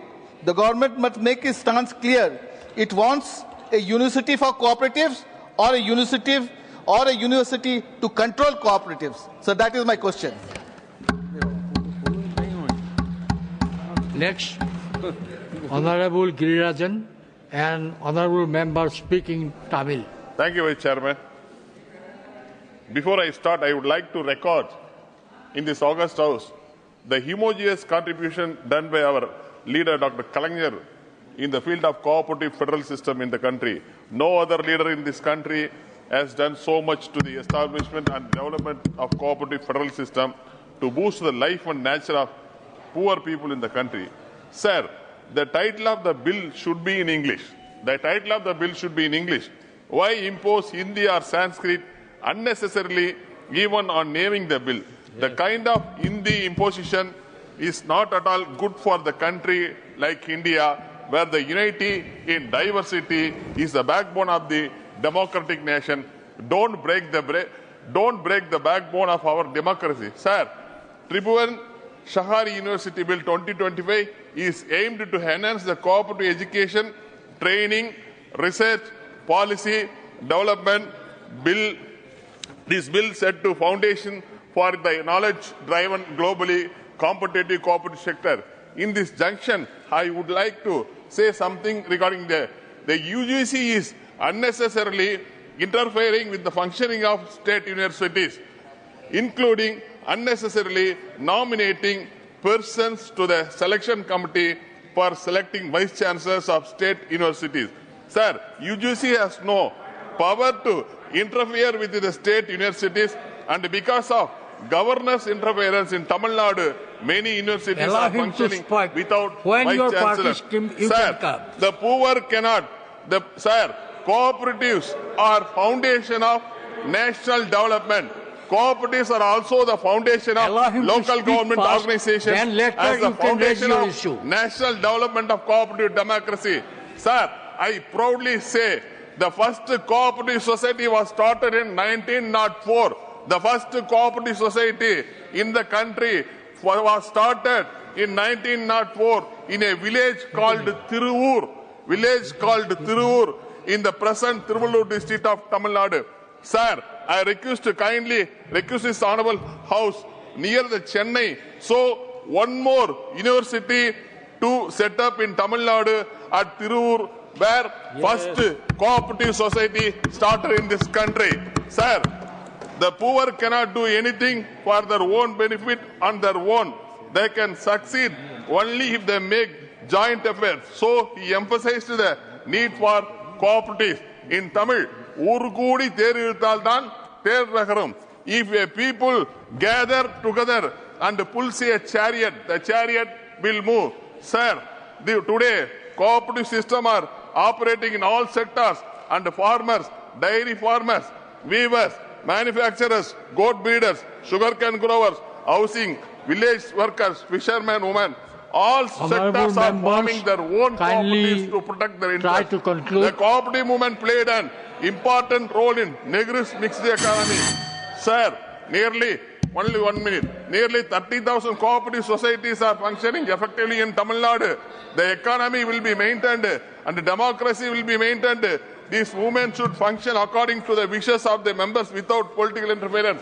Cooperative federal system is the fundamental principles of our constitution. Democracy.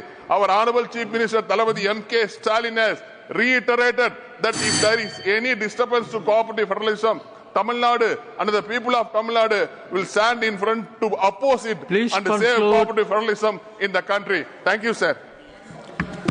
Next speaker. Under whose rule? 1 minute. Under whose rule? Your point of order is under whose what rule? honorable member misleading the house, that one I tell.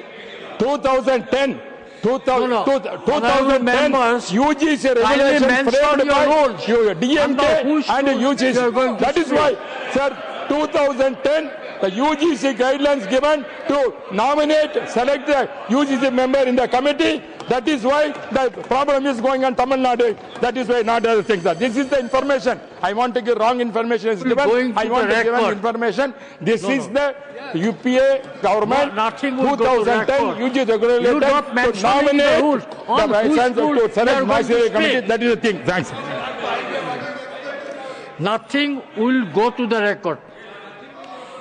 Now, I like to request Honorable Member Dr. Bikramjit Singh Sahni to speak. Chairman, sir, I rise today to discuss the transformative power of cooperative movements, especially in the context of Sahkar se Samriddhi. In a land where Gandhiji's methods have found home, the cooperative sector has been not only the backbone of rural empowerment, but has proven to be sustainable model for economic and social upliftment in our nation. Chairman sir, हमें देखना होगा कि cooperative movement जिसका आधार सहकार से समृद्धि तक है, ये सहकारिता से हमारे गरीब किसानों की, जो हाउसिंग कोऑपरेटिव की, जो गरीब लोगों के कोऑपरेटिव बैंक्स में पैसा जमा हुआ, उससे कितनी समृद्धि आई। कोऑपरेटिव क्या है?